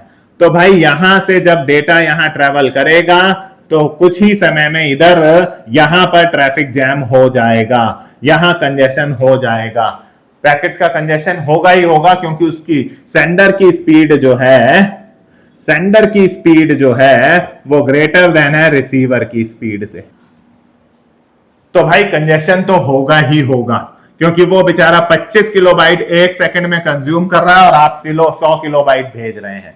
तो भाई इस फ्लो को कंट्रोल करना होगा। इस फ्लो को कंट्रोल, अब जरूरी नहीं है कि ये कंजेशन मैं रिसीवर पे ही दिखा रहा हूं, रास्ते में बहुत सारे, इस नेटवर्क पर रास्ते में बहुत सारे और भी नेटवर्क डिवाइसेस लगे होते हैं। राउटर मान लीजिए, एक राउटर लगा हुआ है, हो सकता है यहां पर कंजेशन हो सकता है यहां पर कंजेशन हो रहा हो। तो भाई पूरे कनेक्शन पर, एंटायर कनेक्शन पर अगर कहीं भी इस तरह की परिस्थिति जन्म लेती है कि फ्लो को कंट्रोल करने की जरूरत है ताकि कंजेशन ना हो पूरे कनेक्शन पर, from the sender till the receiver, रास्ते में चाहे जितने, भाई देखिए जब सेंडर से रिसीवर तक डेटा ट्रेवल हो रहा है तो वो बिल्कुल सिंपल यूं नहीं होता कि यहां से उठा और यूं पहुंच गया रिसीवर पर, नहीं, रास्ते में वो ढेरों राउटर्स, इस प्रकार के नेटवर्क डिवाइसेस से गुजरता हुआ पहुंचता है। बहुत सारे नेटवर्क डिवाइसेस रास्ते में पड़ते हैं, फॉर एग्जांपल राउटर्स हो गए, इन सब को क्रॉस करता करता पहुंचता है। तो ट्रांसपोर्ट लेयर जो है ये जिम्मेदारी लेती है एंड टू एंड ट्रांसमिशन, पूरा एक एंड से दूसरे एंड की responsibility, end to end flow control ये देखती है। End to end flow control यानी पूरे रास्ते में सेंडर से लेकर रिसीवर तक, सेंडर कंप्यूटर से लेकर रिसीवर कंप्यूटर तक कहीं भी फ्लो को लेकर कोई प्रॉब्लम होगी, किसी डिवाइस पर होगी, पूरे नेटवर्क में इतने सारे डिवाइसेस से जो आपका डेटा गुजर रहा है, पूरे कनेक्शन पर जो ढेरों नेटवर्क डिवाइसेस लगे हैं उनसे जो आपका डेटा गुजर रहा है, कहीं भी अगर फ्लो को लेकर कोई समस्या होगी तो ट्रांसपोर्ट लेयर पूरे रास्ते की जिम्मेदारी खुद लेती है। हम मॉनिटर करेंगे आपका डेटा ट्रेवल हो रहा है नेटवर्क पर, ऐसे समझिए आपका डेटा नेटवर्क पर ट्रेवल हो रहा है, ऊपर आसमान में उनका हेलीकॉप्टर निगरानी के लिए साथ साथ उड़ रहा है, पूरा डेटा ट्रेवल हो रहा है, साथ साथ मॉनिटरिंग के लिए आसमान में उनका हेलीकॉप्टर, जहां प्रॉब्लम हुई वहीं टीम उतरकर आपका समाधान देगी। ये है पूरे रास्ते की मॉनिटरिंग करना। ये एंड टू एंड का मतलब समझिए, सेंडर कंप्यूटर से रिसीवर कंप्यूटर तक रास्ते में जितने भी डिवाइसेस पड़ेंगे सबकी जिम्मेदारी ट्रांसपोर्ट लेयर पर है, सब संभालेगी। कहीं भी इस तरह की फ्लो को लेकर प्रॉब्लम आई, कंजेशन होने के चांसेस हुए, ये संभालेगी। ऐसी टेक्निक्स फ्लो कंट्रोल ये करती है। हालांकि फ्लो कंट्रोल का काम नेटवर्क लेयर को भी दिया गया है, ये भी फ्लो कंट्रोल करती है, नेटवर्क लेयर भी फ्लो टू कंट्रोल करती है, बट ये करती है उस केस में जैसे node to node, end to end नहीं, node to node. Node to node से मेरा क्या कहने का मतलब है, नोड से नोड का कहने का मतलब है कि अगर मैं एक वाईफाई अपने घर में लगा लूं और अपने मोबाइल से अपने वाईफाई के थ्रू आपके मोबाइल तक डेटा भेज रहा हूं, तो मेरे और आपके बीच में एक वाईफाई राउटर है जिसके थ्रू डेटा हम दोनों के बीच में ट्रेवल हो रहा है। तो ये वाईफाई टाइप के जो छोटे से नेटवर्क बनते हैं एक नोड से दूसरे नोड तक, इसमें ये डेटा लिंक लेयर काम करती है। डेटा लिंक लेयर का फ्लो कंट्रोल छोटे मोटे वाईफाई टाइप के नेटवर्क्स पर नोड टू नोड डिलीवरी की है, लेकिन बात जब आपके कंप्यूटर से जो यहां दिल्ली में रखा हुआ है वहां से कहीं टोरंटो कनाडा में रखे हुए किसी नेटवर्क के कंप्यूटर तक पूरा कनेक्शन की बात हो रही है, रास्ते में ढेरों नेटवर्क डिवाइसेस पड़ेंगे, डेटा उन सब नेटवर्क डिवाइसेस से गुजरेगा, तो पूरे रास्ते की बात हो रही है जहां ढेर सारे नेटवर्क डिवाइसेस रास्ते में आएंगे, उनकी मॉनिटरिंग करनी होगी, वहां फ्लो कंट्रोल करना होगा। तो भाई फ्लो कंट्रोल ये करेगी। बट छोटे मोटे वाईफाई जैसे नेटवर्क पर, वाईफाई टाइप नेटवर्क पर फ्लो कंट्रोल करना होगा तो नेटवर्क लेयर भी ये देख लेती है। इसके कंजेशन कंट्रोल में मैंने बोला था इसके पास तो डायनामिक टेक्निक्स हैं। डायनेमिक टेक्निक्स से मेरा मतलब, मैंने कहा था ट्रैफिक शेपिंग। ये लोग मैदान में उतरकर ट्रैफिक शेपिंग करेंगे, ये कहेंगे कि हम सेंडर को कोई इल्जाम नहीं थोप रहे, सेंडर का काम तो है ही डेटा भेजना, रास्ते में हम देखेंगे कि ट्रैफिक कंट्रोल ना हो। ये ट्रैफिक पुलिस वाला काम करते हैं। ये छोटे मोटे वाईफाई जैसे नोड टू नोड नेटवर्क वालों में काम करती है। फ्लो कंट्रोल ये भी कर रही है, फ्लो कंट्रोल ये भी कर रही है, बट ये बड़े पैमाने पे पूरे रास्ते की जिम्मेदारी हमारी, राइट? यानी आपका जो भी डेटा जा रहा है इनके बॉडीगार्ड्स, इनके कंट्रोलर्स, इनके मॉनिटर्स के कंट्रोल में जा रहा है। ये छोटे मोटे वाईफाई जैसे छोटे मोटे नोड टू नोड नेटवर्क्स में ये लोग मैदान में उतर कर आपका कंट्रोल करेंगे। ट्रैफिक पुलिस वाले हर चौक पे खड़े रखे जाएंगे, लोगों को डाइवर्ट करेंगे इधर उधर ताकि ट्रैफिक कंट्रोल रहे, कंजेशन होने ही ना दिया जाए। और ये लोग कहते हैं सेंडर पे ही, भाई तू ही कुछ कर, सेंडर स्लो डाउन कर, वो टेक्निक्स जिससे सेंडर को कहा जाए कि किसी तरह ट्रैफिक कंट्रोल कर। तो फ्लो कंट्रोल दो जगह हो रहा है भाई, दो जगह फ्लो कंट्रोल हो रहा है। देखें आप, राइट? मैंने फ्लो कंट्रोल इसमें लिख दिया, सॉरी, फ्लो कंट्रोल यहां डेटा लिंक लेयर पे, सॉरी, फ्लो कंट्रोल दो जगह हो रहा है। So flow control data link layer पर भी हो रहा है, फ्लो कंट्रोल ट्रांसपोर्ट लेयर पर भी हो रहा है, बट लार्ज स्केल पूरे रास्ते की जिम्मेदारी ये तो छोटे मोटे वाईफाई जैसे नेटवर्क्स में जब आपसे वहां तक वाईफाई के थ्रू, आप और मैं एक वाईफाई के थ्रू कनेक्टेड है और आपस में डेटा भेज रहे हैं, तो वहां flow control data link layer देखेगी। कंजेशन कंट्रोल भी दो जगह हो रहा है, बट ये ट्रैफिक शेपिंग देखेंगे, लीकी बकेट, टोकन बकेट जैसी एल्गोरिथम्स लगाएंगे, जबकि ये सिर्फ सेंडर पर टेक्निक्स लगाएंगे किसी तरह ट्रैफिक को कंट्रोल करने के लिए सेंडर को समझाया जाए, राइट? तो गाइस ये ट्रांसपोर्ट लेयर के मेन वर्किंग थी कि ट्रांसपोर्ट लेयर क्या क्या काम करती है। बहुत इंपॉर्टेंट काम थे ट्रांसपोर्ट लेयर के भी ये 4, राइट? आइए आगे चलते हैं, अब बात करते हैं नेटवर्क लेयर की। तो अगर हम नेटवर्क लेयर की बात करें तो नेटवर्क लेयर पर भी हमने देखा नेटवर्क लेयर पर भी एक काम कंजेशन कंट्रोल का तो होता ही है। कंजेशन कंट्रोल ये भी करती है, कैसे करती है? ट्रैफिक शेपिंग से करती है, राइट? ये ट्रैफिक शेपिंग से करती है, डायनेमिक टेक्निक्स लगाकर करती है, राइट। एक काम हमने ये देखा। अब पता है इस लेयर पर जो टुकड़े बने थे उन्हें कहा गया था सेगमेंट्स। सेगमेंट्स बोला गया। ट्रांसपोर्ट लेयर पर जो बिट डेटा एप्लीकेशन से जनरेट हो रहा था उनके बिट्स के जो टुकड़े बने थे उन्हें कहा गया था सेगमेंट्स। नेटवर्क लेयर क्या करती है? देखिए, नेटवर्क लेयर का काम इंटरनेट पर कनेक्टेड हर मशीन, ध्यान से समझिएगा, इंटरनेट पर कनेक्टेड हर मशीन का अपना एक यूनिक एड्रेस होता है जिसे आईपी एड्रेस कहा जाता है।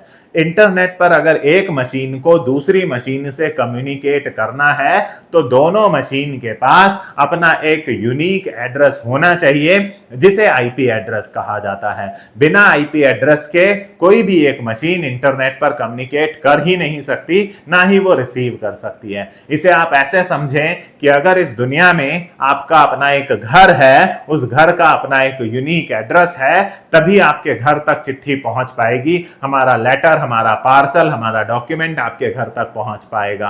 अनटिल अनलेस आपके सेंडर और डेस्टिनेशंस का अपना एक यूनिक एड्रेस ना हो, तब तक आपके घर तक आपका डेटा नहीं पहुंच पाएगा। सिमिलरली इंटरनेट पर जो भी मशीन कनेक्ट होती है उनके पास अपना एक यूनिक एड्रेस होना जरूरी है, and that unique address is called IP address. बिना आईपी एड्रेसिंग के कोई भी कंप्यूटर ना डेटा नेटवर्क पर इंटरनेट पर भेज सकता है, ना ही कोई कंप्यूटर रिसीव कर सकता है। आपने देखा होगा, आप जब कहीं कोरियर करते हैं तो टू में भी एड्रेस लिखते हैं जिसको भेजना है, और फ्रॉम में भी एड्रेस लिखते हैं अपना जिसने भेजा है। सिमिलरली ये जो सेगमेंट्स यहां पर जनरेट हुए थे, ट्रांसपोर्ट लेयर पर सेगमेंट्स जनरेट हुए थे, ये लेयर उन पर ऐड करती है आईपी एड्रेसेस।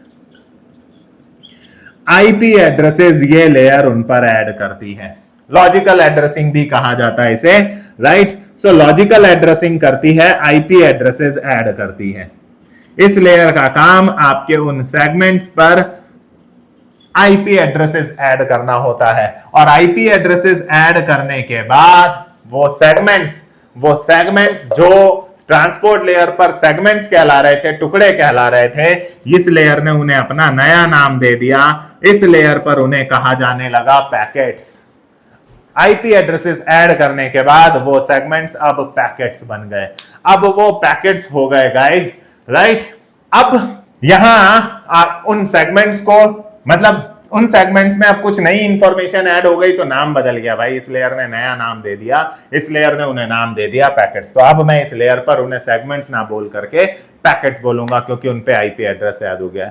अब आप लोगों ने एक चीज देखा होगा, अगर आपको सपोज करो दिल्ली में एक जगह से दूसरी जगह जाना है, या आपको अपने घर से कहीं भी दूसरी लोकेशन पर जाना है, तो आप गूगल मैप पर जब डालते हैं तो वो आपको शॉर्टेस्ट रूट बता देता है। वो बता देता है यहां से ए से शुरू करो, यहां मोड़ लेते हुए ऐसे जाते जाते बी पर आप खत्म कर सकते हो। वो शॉर्टेस्ट रूट कैलकुलेट करके दे देता है। यहां हमारे नेटवर्क पर ये लेयर राउटिंग यही करती है। राउटिंग का काम बेसिकली नेटवर्क लेयर का होता है।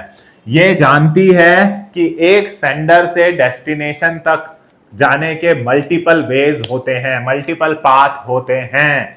देखिए, there are multiple path between the sender and receiver computer. मेरे कंप्यूटर से आपके कंप्यूटर तक डेटा ट्रेवल करने के कई रास्ते होंगे। फॉर एग्जांपल, अगर दिल्ली में आपको मेरे घर से कनॉट प्लेस तक जाना है तो मैं ही खुद 3-4 अलग अलग पाथ जानता हूं, लेकिन अगर गूगल मैप पे देखूं तो गूगल मैप उनमें से मुझे कोई एक पाथ दिखाता है जिसपे भीड़ ना हो, ट्रैफिक ना हो, शॉर्टेस्ट हो, जल्दी पहुंच जाऊं, right. Best path, best route दिखाता है। तो ये राउटिंग बेसिकली वही है। ये कहती है कि आपको सेंडर से डेस्टिनेशन तक ट्रेवल करना है तो कैलकुलेट करिए एक बेस्ट रूट, कैलकुलेट करिए। होगा कैसे भाई? इसके लिए टीसीपी आईपी मॉडल के पास प्रोटोकॉल्स हैं जो रूट कैलकुलेट करके देते हैं। एल्गोरिथम्स हैं, distance vector algorithm, static dynamic algorithm, distance vector algorithm, shortest path, बहुत सारी ऐसे, लिंक स्टेट एल्गोरिथम, बहुत सारी हैं।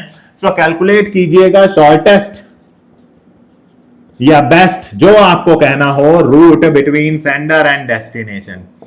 सेंडर और डेस्टिनेशन कंप्यूटर के बीच में शॉर्टेस्ट या बेस्ट रूट कैलकुलेट किया जाए ताकि उसी पर कनेक्शन बने और उसी पर डेटा ट्रेवल कराया जाए, राइट।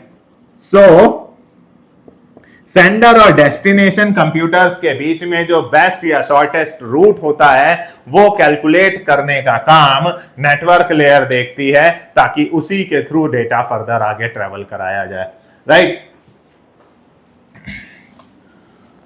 तो ये तो काम हो गए गाइस, मेन काम हो गए नेटवर्क लेयर के। उम्मीद करता हूं आपको इन सब के बारे में एक एक दो लाइन, इतनी सारी चीजें जो मैं आपको समझा रहा हूं, एक एक पॉइंट करके आपको एक एक लेयर में समझाना पड़ेगा, एक एक पॉइंट करके एक एक लेयर पर समझाना पड़ेगा, राइट। तो हर पॉइंट के बारे में दो दो लाइन आपको एक्सप्लेन करनी पड़ेगी, करेक्ट। आइए आगे चलते हैं और इसके बाद नेक्स्ट लेयर पर बात करते हैं जो है data link layer. The second layer called data link layer. Number 2, data link layer. मैंने बोला ये तीन बहुत इंपॉर्टेंट है, ट्रांसपोर्ट और ये राइट। अब देखिए जरूरी नहीं है कि हम हर बार कंप्यूटर्स को इंटरनेट पर ही कम्युनिकेट कराएं। हो सकता है मैंने अपने ऑफिस में 5-6 कंप्यूटर्स को आपस में कनेक्ट कर दिया, इंटरनेट के थ्रू नहीं, आपस में डायरेक्टली कनेक्ट कर दिया। इसे कहा जाता है लैन, लोकल एरिया नेटवर्क, राइट। जहां बिना इंटरनेट के मैं कंप्यूटर्स को आपस में 5-6 कंप्यूटर्स हैं मेरा एक साइबर कैफे है या मेरा एक ऑफिस है, 4-5-6 कंप्यूटर्स हैं, मेरा साइबर कैफे है, 5-6 कंप्यूटर्स हैं, उनको मैंने आपस में डायरेक्टली कनेक्ट कर दिया। मैं चाहता हूं वो आपस में डायरेक्ट कम्युनिकेट करें रादर देन यूजिंग इंटरनेट का इस्तेमाल ना हो। अब आप बोलोगे कि सर ये कैसे होगा? तो देखिए इंटरनेट के थ्रू जब कम्युनिकेशन होता है तो वहां पर हर मशीन के पास अपना एक यूनिक एड्रेस होना चाहिए, सेंडर के पास भी, डेस्टिनेशन के पास भी, जिसे कि आईपी एड्रेस कहा जाता है। बट जब इंटरनेट नहीं है, आप लोकल एरिया नेटवर्क पर हैं जहां आप चाहते हैं मशीन्स आपस में डायरेक्टली कम्युनिकेट करें, भी कुछ नेटवर्क डिवाइसेस लगते हैं बट उनकी मदद से, स्विच वगैरह लगते हैं जिनकी मदद से आप कंप्यूटर्स को आपस में डायरेक्टली कम्युनिकेट करा सकते हैं। इंटरनेट की जरूरत नहीं है बट एड्रेसिंग वहां भी चाहिए होगी, वहां भी आपको अपने कंप्यूटर्स को एक एड्रेस देना पड़ेगा। भले ही इंटरनेट पर कम्युनिकेट नहीं करा रहे बट ये बन तो एक टाइप का गया नेटवर्क ही ना, बन तो ये लोकल एरिया नेटवर्क बन गया ना। नेटवर्क है, अगर 4-5 कंप्यूटर्स आपस में कनेक्टेड हैं और आपस में कम्युनिकेट करना चाहते हैं तो उनको एड्रेस चाहिए। बिना एड्रेस के कम्युनिकेट हो ही नहीं सकता, ना इंटरनेट पर ना लोकल एरिया नेटवर्क पर। तो अगर आप बिना इंटरनेट के लोकल एरिया नेटवर्क बना रहे हैं, 5-6 कंप्यूटर्स को आपस में कनेक्ट करके उनसे आपस में एक दूसरे से कम्युनिकेट कराना चाहते हैं, तो यहां भी आपको एड्रेसिंग की जरूरत पड़ेगी, यहां भी इन कंप्यूटर्स को एड्रेसिंग की जरूरत पड़ेगी। कैसे करेंगे एड्रेसिंग? भाई इंटरनेट तो वर्ल्ड वाइड चीज है, वर्ल्ड वाइड चीज है तो वहां तो एड्रेसिंग मिल जाती है, आप जिससे इंटरनेट कनेक्शन लेते हैं वही एड्रेसिंग डाल के चला जाता है। बट जब मैं 5-6 कंप्यूटर्स को आपस में जोड़ रहा हूं तो इनको भी एड्रेसिंग देनी पड़ेगी। जी हां, हर कंप्यूटर को एड्रेसिंग करनी पड़ेगी। इस एड्रेस को कहा जाता है फिजिकल एड्रेस या MAC address, MAC, medium access control. बात करेंगे आगे, मैक एड्रेस कहते हैं इसको। यानी लोकल एरिया नेटवर्क में अगर कंप्यूटर्स आपस में एक दूसरे से कम्युनिकेट करना चाहते हैं then they also need an address called physical address या मैक एड्रेस। बिना मैक एड्रेसेस के कंप्यूटर्स लोकल एरिया नेटवर्क में कम्युनिकेट नहीं कर सकते। इन शॉर्ट, कंप्यूटर्स को अगर नेटवर्क पर कम्युनिकेट करना है तो एड्रेस की जरूरत होगी। वो नेटवर्क अगर इंटरनेट होगा तो आईपी एड्रेस की जरूरत होगी, और अगर वो लैन होगा, लोकल एरिया नेटवर्क होगा, तो वहां पर मैक एड्रेस की जरूरत पड़ेगी। ये मैक एड्रेस इन कंप्यूटर्स को देगा कौन? हम देंगे। कैसे देंगे? एक डिवाइस आता है कॉल्ड NIC, लैन कार्ड या network interface card, right. NIC वो डिवाइस जब आप अपने 4-5 कंप्यूटर में कनेक्ट करेंगे, खोलकर सीपीयू में लगाएंगे तो वहां पर उनको मैक एड्रेस ऑटोमेटिकली असाइन हो जाएगा। तो आपको वो 5 डिवाइस खरीद के लाने होंगे, 5 कंप्यूटर्स में कनेक्ट कीजिए, उन 5 को अपना अपना मैक एड्रेस मिलेगा। वो यूनिक एड्रेस होता है। Now they can communicate with each other. ये हम बना रहे हैं, अपने आपस के लिए बना रहे हैं, लोकल एरिया के लिए बना रहे हैं, तो एड्रेसिंग भी हमने करी। इसके लिए MAC oh sorry, MAC addressing करने के लिए हमें लैन कार्ड लगाना पड़ा। ये तो चलिए बात है, लेकिन डेटा लिंक लेयर कहती है कि अगर आपको मैक एड्रेसिंग, अगर कंप्यूटर्स को आपस में लोकली कन्वर्ट कराना है, आप लोकली कनेक्ट कराना है, कम्युनिकेट कराना है, तो हर कंप्यूटर पर आपको फिजिकल एड्रेस असाइन करना चाहिए, मैक एड्रेस जिसे कहते हैं, राइट। अब इस लेयर पर दूसरा काम जो ये लेयर कहती है कॉल्ड फ्रेमिंग, ये कह रही है कि भाई आपका डेटा है, ये रहा आपका डेटा। अब आप अपने डेटा के साथ बहुत सारी एक्स्ट्रा इंफॉर्मेशन भी भेजना चाह रहे हैं, आप बहुत सारी एक्स्ट्रा इंफॉर्मेशन भी भेजना चाह रहे हैं, राइट। आप उसके अंदर सेंडर एड्रेस भेजना चाह रहे हैं, लैन में है तो सेंडर का मैक एड्रेस, डेस्टिनेशन का मैक एड्रेस, जी हां। अगर इंटरनेट पे है तो सेंडर का आईपी एड्रेस, डेस्टिनेशन का आईपी एड्रेस। भाई डेटा को जब टुकड़ों में डिवाइड करोगे तो हर टुकड़े पे नंबरिंग भी तो करनी पड़ेगी, ये पहला पैकेट, ये दूसरा पैकेट, ये तीसरा पैकेट, ये चौथा पैकेट, ये पांचवा पैकेट, नंबरिंग भी तो करनी होगी, सीक्वेंस नंबर। ऐसी बहुत सारी जानकारी है जो आपको अपने डेटा के साथ भेजनी है, राइट। तो भाई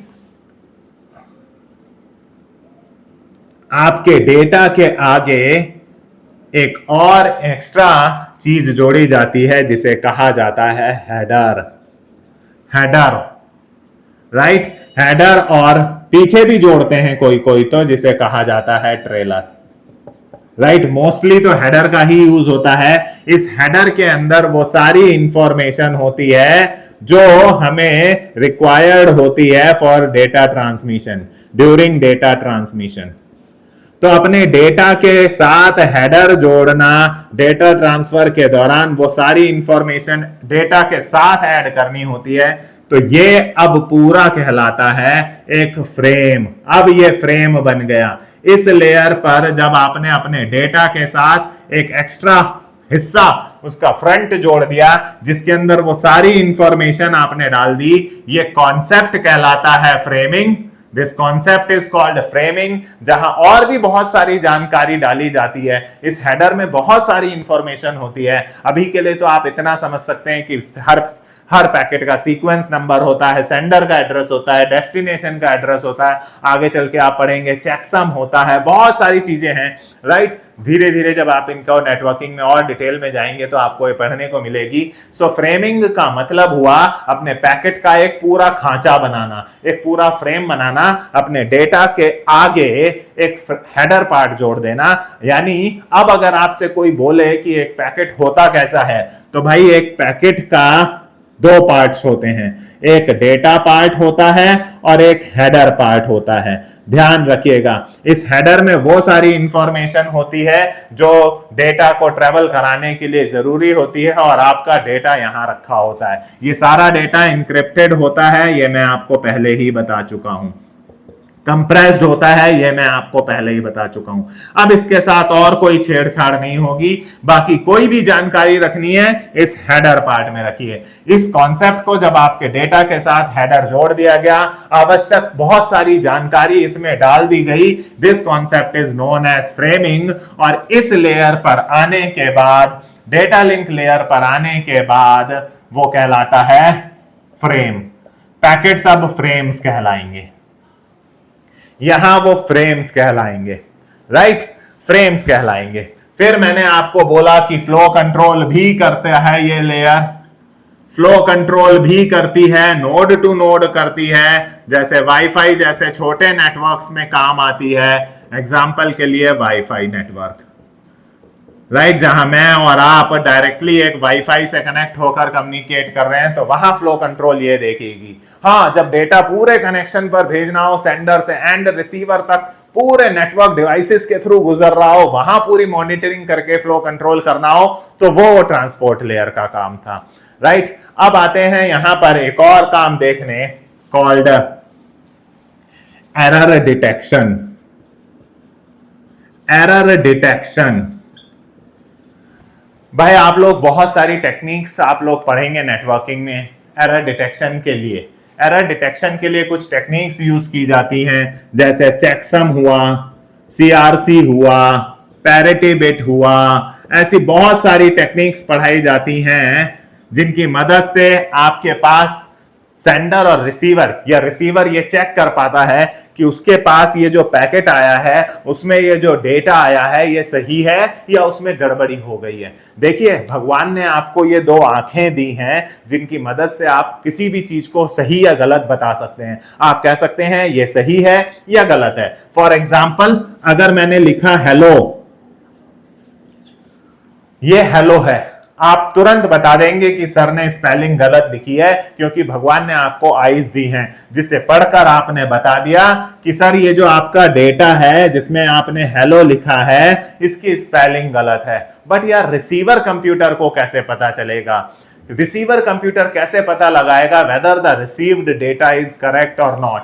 कैसे पता चलेगा उसे कि उसे जो डेटा मिल रहा है उसमें गड़बड़ी नहीं हुई है, वो ठीक है? कैसे पता लगेगा भाई? रिसीवर को ये बात पता कैसे चलेगी कि whether the received data is correct और नॉट? इसी के लिए एरर डिटेक्शन टेक्निक्स हैं गाइस। ये एरर डिटेक्शन टेक्निक्स दोनों सेंडर और रिसीवर मिलकर दोनों इस यूज करते हैं। सेंडर भी यूज करता है, रिसीवर भी यूज करता है, just to make sure that the data received by the receiver is correct. Sender इन टेक्निक्स का इस्तेमाल करता है डेटा भेजते वक्त। जब सेंडर डेटा भेजता है तो इन टेक्निक्स की मदद से हेडर में कुछ ऐसी जानकारी डाल देता है। ध्यान से सुनिएगा, सेंडर भी पार्टिसिपेट करता है इस टेक्निक में, क्योंकि सेंडर पार्टिसिपेट करेगा तभी रिसीवर आइडेंटिफाई करेगा। तो सेंडर जो है वो डेटा के हेडर वाले पार्ट में चेकसम डाल देता है, जहां कुछ ऐसी जानकारी डाल देता है। उस जानकारी को पढ़कर जब ये रिसीवर पहुंचते हैं, ये पैकेट आपका रिसीवर के पास पहुंचता है, तो उस हेडर में सेंडर द्वारा डाली गई जानकारी को पढ़कर रिसीवर ये पता लगा पाता है whether the received data is correct और नॉट। तो सेंडर और रिसीवर मिलकर दोनों इस एरर करेक्शन टेक्निक्स में पार्टिसिपेट करते हैं। सेंडर कुछ इंफॉर्मेशन ऐड कर देता है हेडर में, उसको पढ़कर रिसीवर पता लगा लेता है कि डेटा सही है या गलत है। गड़बड़ है तो रीट्रांसमिशन होगा ही होगा, ये तो आप जानते ही हैं, रीट्रांसमिशन होगा ही होगा, राइट? तो अगर गड़बड़ है तो रीट्रांसमिशन होता है। फिर एक काम और, मीडिया एक्सेस। ये भी एक बहुत इंपॉर्टेंट काम है भाई, मीडिया एक्सेस। देखिए, जो डेटा लिंक लेयर देखती है, मीडिया एक्सेस से मेरा क्या कहने का मतलब है? देखिए, मीडिया एक्सेस से मैं कहना चाहता हूं कि जब एक कंप्यूटर को डेटा भेजना है दूसरे कंप्यूटर के पास, तो भाई अगर वो वायर के थ्रू भेज रहा है, मान लीजिए कंप्यूटर 1 जो है वो कंप्यूटर 2 को एक डेटा भेज रहा है, एक वायर के थ्रू भेज रहा है, राइट? कंप्यूटर 1 भी उस केबल पर कनेक्टेड है, कंप्यूटर 2 भी उस केबल पर कनेक्टेड है, और मान लीजिए एक और कंप्यूटर है, कंप्यूटर 3, वो भी इस केबल पर कनेक्टेड है। इसे बस टोपोलॉजी कहते हैं, राइट? अब कंप्यूटर 1 ने इस वायर पर अपना डेटा भेजा किसके लिए? C2 के लिए। At the same time C3 ने भी इस वायर पर अपना डेटा भेजा C2 के लिए। सेम टाइम कंप्यूटर 1 ने जिस समय इस केबल पर डाटा भेजा, at the same time C3 ने भी इस केबल पर डेटा भेजा। दोनों का डेटा इस केबल पर एक साथ एक समय पर आया, दोनों का डेटा आपस में कोलाइजन होगा और दोनों का डेटा करप्ट हो जाएगा। यानी अगर आपकी इस केबल पर at the same time multiple computers एक साथ डेटा भेजेंगे तो दोनों का डेटा आपस में कोलिजन होगा और दोनों का डेटा करप्ट हो जाएगा, राइट? तो भाई यहां पर मीडिया एक्सेस टेक्निक्स काम आती हैं। मीडिया एक्सेस टेक्निक्स में आप बहुत सारी टेक्निक्स पढ़ेंगे, अलोहा पढ़ेंगे, slotted Aloha, pure Aloha, CSMA-CD, ऐसी बहुत सारी टेक्निक्स हैं जो बताई जाती हैं कि कैसे इस कोलिजन को अवॉइड किया जा सकता है। टोकन के कॉन्सेप्ट्स भी हैं, बहुत सारे नेटवर्किंग में कॉन्सेप्ट्स पढ़ाए जाते हैं। वो सारी techniques, media access techniques data link layer लगाती है कि how to avoid data collision, किस प्रकार से इस डेटा कोलिजन को मिनिमाइज किया जा सके, अवॉइड किया जा सके। जब डेटा मल्टीपल कंप्यूटर्स एक साथ डेटा भेजते हैं तो उनका डेटा आपस में कॉलिजन होकर खराब हो सकता है। तो भाई इसके लिए मीडिया एक्सेस टेक्निक्स लगाती है डेटा लिंक लेयर, ताकि इसको अवॉइड किया जा सके, इस डेटा कॉलिजन को अवॉइड किया जा सके। राइट, बहुत सारी टेक्निक्स हैं और बहुत इंपॉर्टेंट टेक्निक्स हैं। तो ये तो थी गाइस डेटा लिंक लेयर का काम। Now the first and today's last, physical layer. Physical layer देखिए गाइस, एक्चुअल डेटा ट्रांसमिशन तो यही लेयर करवा रही है। अभी तक आपने जितना भी पढ़ा वो सब कॉन्सेप्ट था, वो सब अपना अपना योगदान कर रही थी। राइट, कोई कुछ ऐड कर रहा था, कोई कुछ कर रहा था आपके डेटा के साथ, सब आपके डेटा पर कुछ ना कुछ अपना अपना अपना अपना अपना अपना अपना कर रहे थे।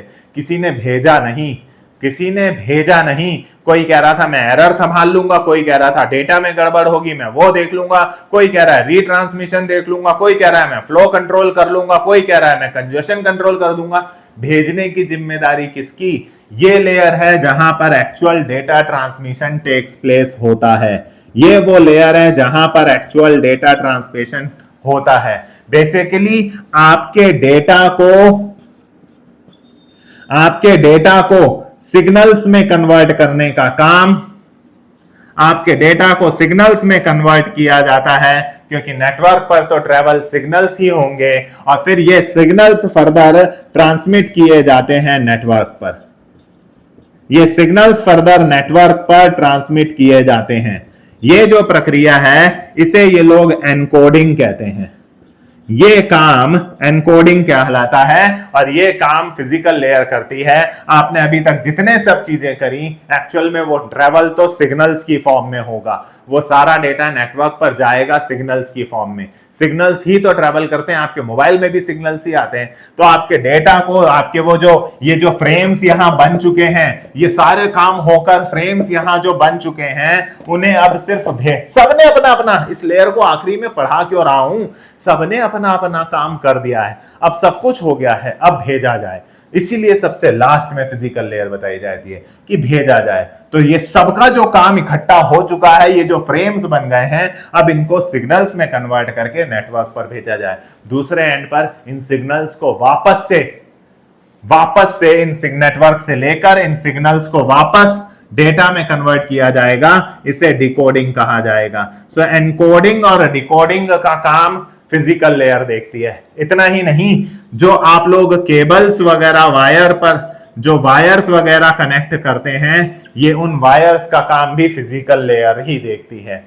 सो एक्चुअल डेटा ट्रांसमिशन जो है वो फिजिकल लेयर के थ्रू होता है। डेटा को सिग्नल्स में कन्वर्ट करके नेटवर्क पर भेजना, दूसरे एंड पर नेटवर्क से लेकर उन सिग्नल्स को वापस डेटा में कन्वर्ट करना, मतलब डिकोडिंग करना, केबल्स को, वायर्स को कंट्रोल करना, ये सारा काम, ये कनेक्शन, केबल्स और वायर्स का कनेक्शन देखना, ये सारा काम फिजिकल लेयर का होता है। तो यहां से बेसिकली एक्चुअल डेटा ट्रेवल कर रहा है, अब भेजा गया है आपका डेटा। तो ये था पूरा का पूरा 7 लेयर्स का काम। ये था वो OSI मॉडल के प्रिंसिपल्स, ये थे वो OSI मॉडल्स के रूल्स, ये थे वो OSI मॉडल का ब्लूप्रिंट, जिनके अनुसार डेटा एक कंप्यूटर से दूसरे कंप्यूटर तक ट्रेवल करता है। सारा स्टेप बाय स्टेप मैंने आपको बताया, शुरुआत से बताया, जहां एक एप्लीकेशन से, एक सॉफ्टवेयर से डेटा जनरेट हुआ और सारा काम होते होते अपनी अपना काम परफॉर्म करते हुए अंत में फिजिकल लेयर ने उसे वायर्स, केबल्स के थ्रू सिग्नल्स में कन्वर्ट करके दूसरे एंड पर भेज दिया।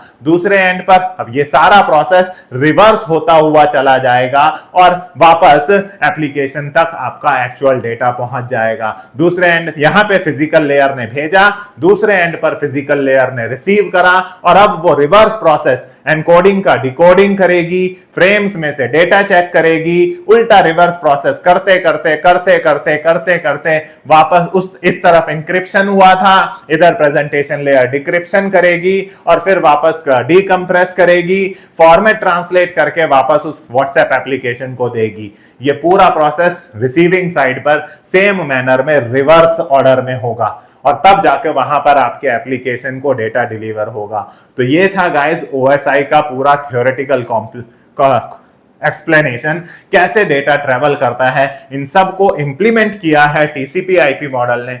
करने के लिए उसके पास अलग अलग एक्सपर्ट्स हैं जिन्हें प्रोटोकॉल्स कहा जाता है। यही काम वो प्रोटोकॉल्स करते हैं, कोई कुछ, राइट। उम्मीद करता हूं कि OSI मॉडल की बेसिक फंक्शनैलिटी आपको समझ में आ गई होगी, अच्छे से OSI मॉडल का पूरी वर्किंग समझ में आ गई होगी। अगर आप किसी यूनिवर्सिटी के स्टूडेंट्स हैं तो ये आपके एग्जाम में 10 मार्क्स का क्वेश्चन बनता है, जहां आपको हर लेयर पे, हर वर्क फंक्शन को पॉइंट वाइज एक एक करके समझाना पड़ेगा। अगर आपको वीडियो आज की अच्छे से समझ में आई हो, आपको इस वीडियो में पढ़ाया गया कंटेंट समझ में आया हो, तो इस वीडियो को लाइक जरूर कीजिएगा। इससे हमारी एफर्ट्स को, हमारी मेहनत को एप्रिसिएशन मिलता है। हमारी इस वीडियो को लाइक करें, अपने फ्रेंड्स के साथ शेयर करें और हमारे चैनल को सब्सक्राइब जरूर करें। Thank you for watching.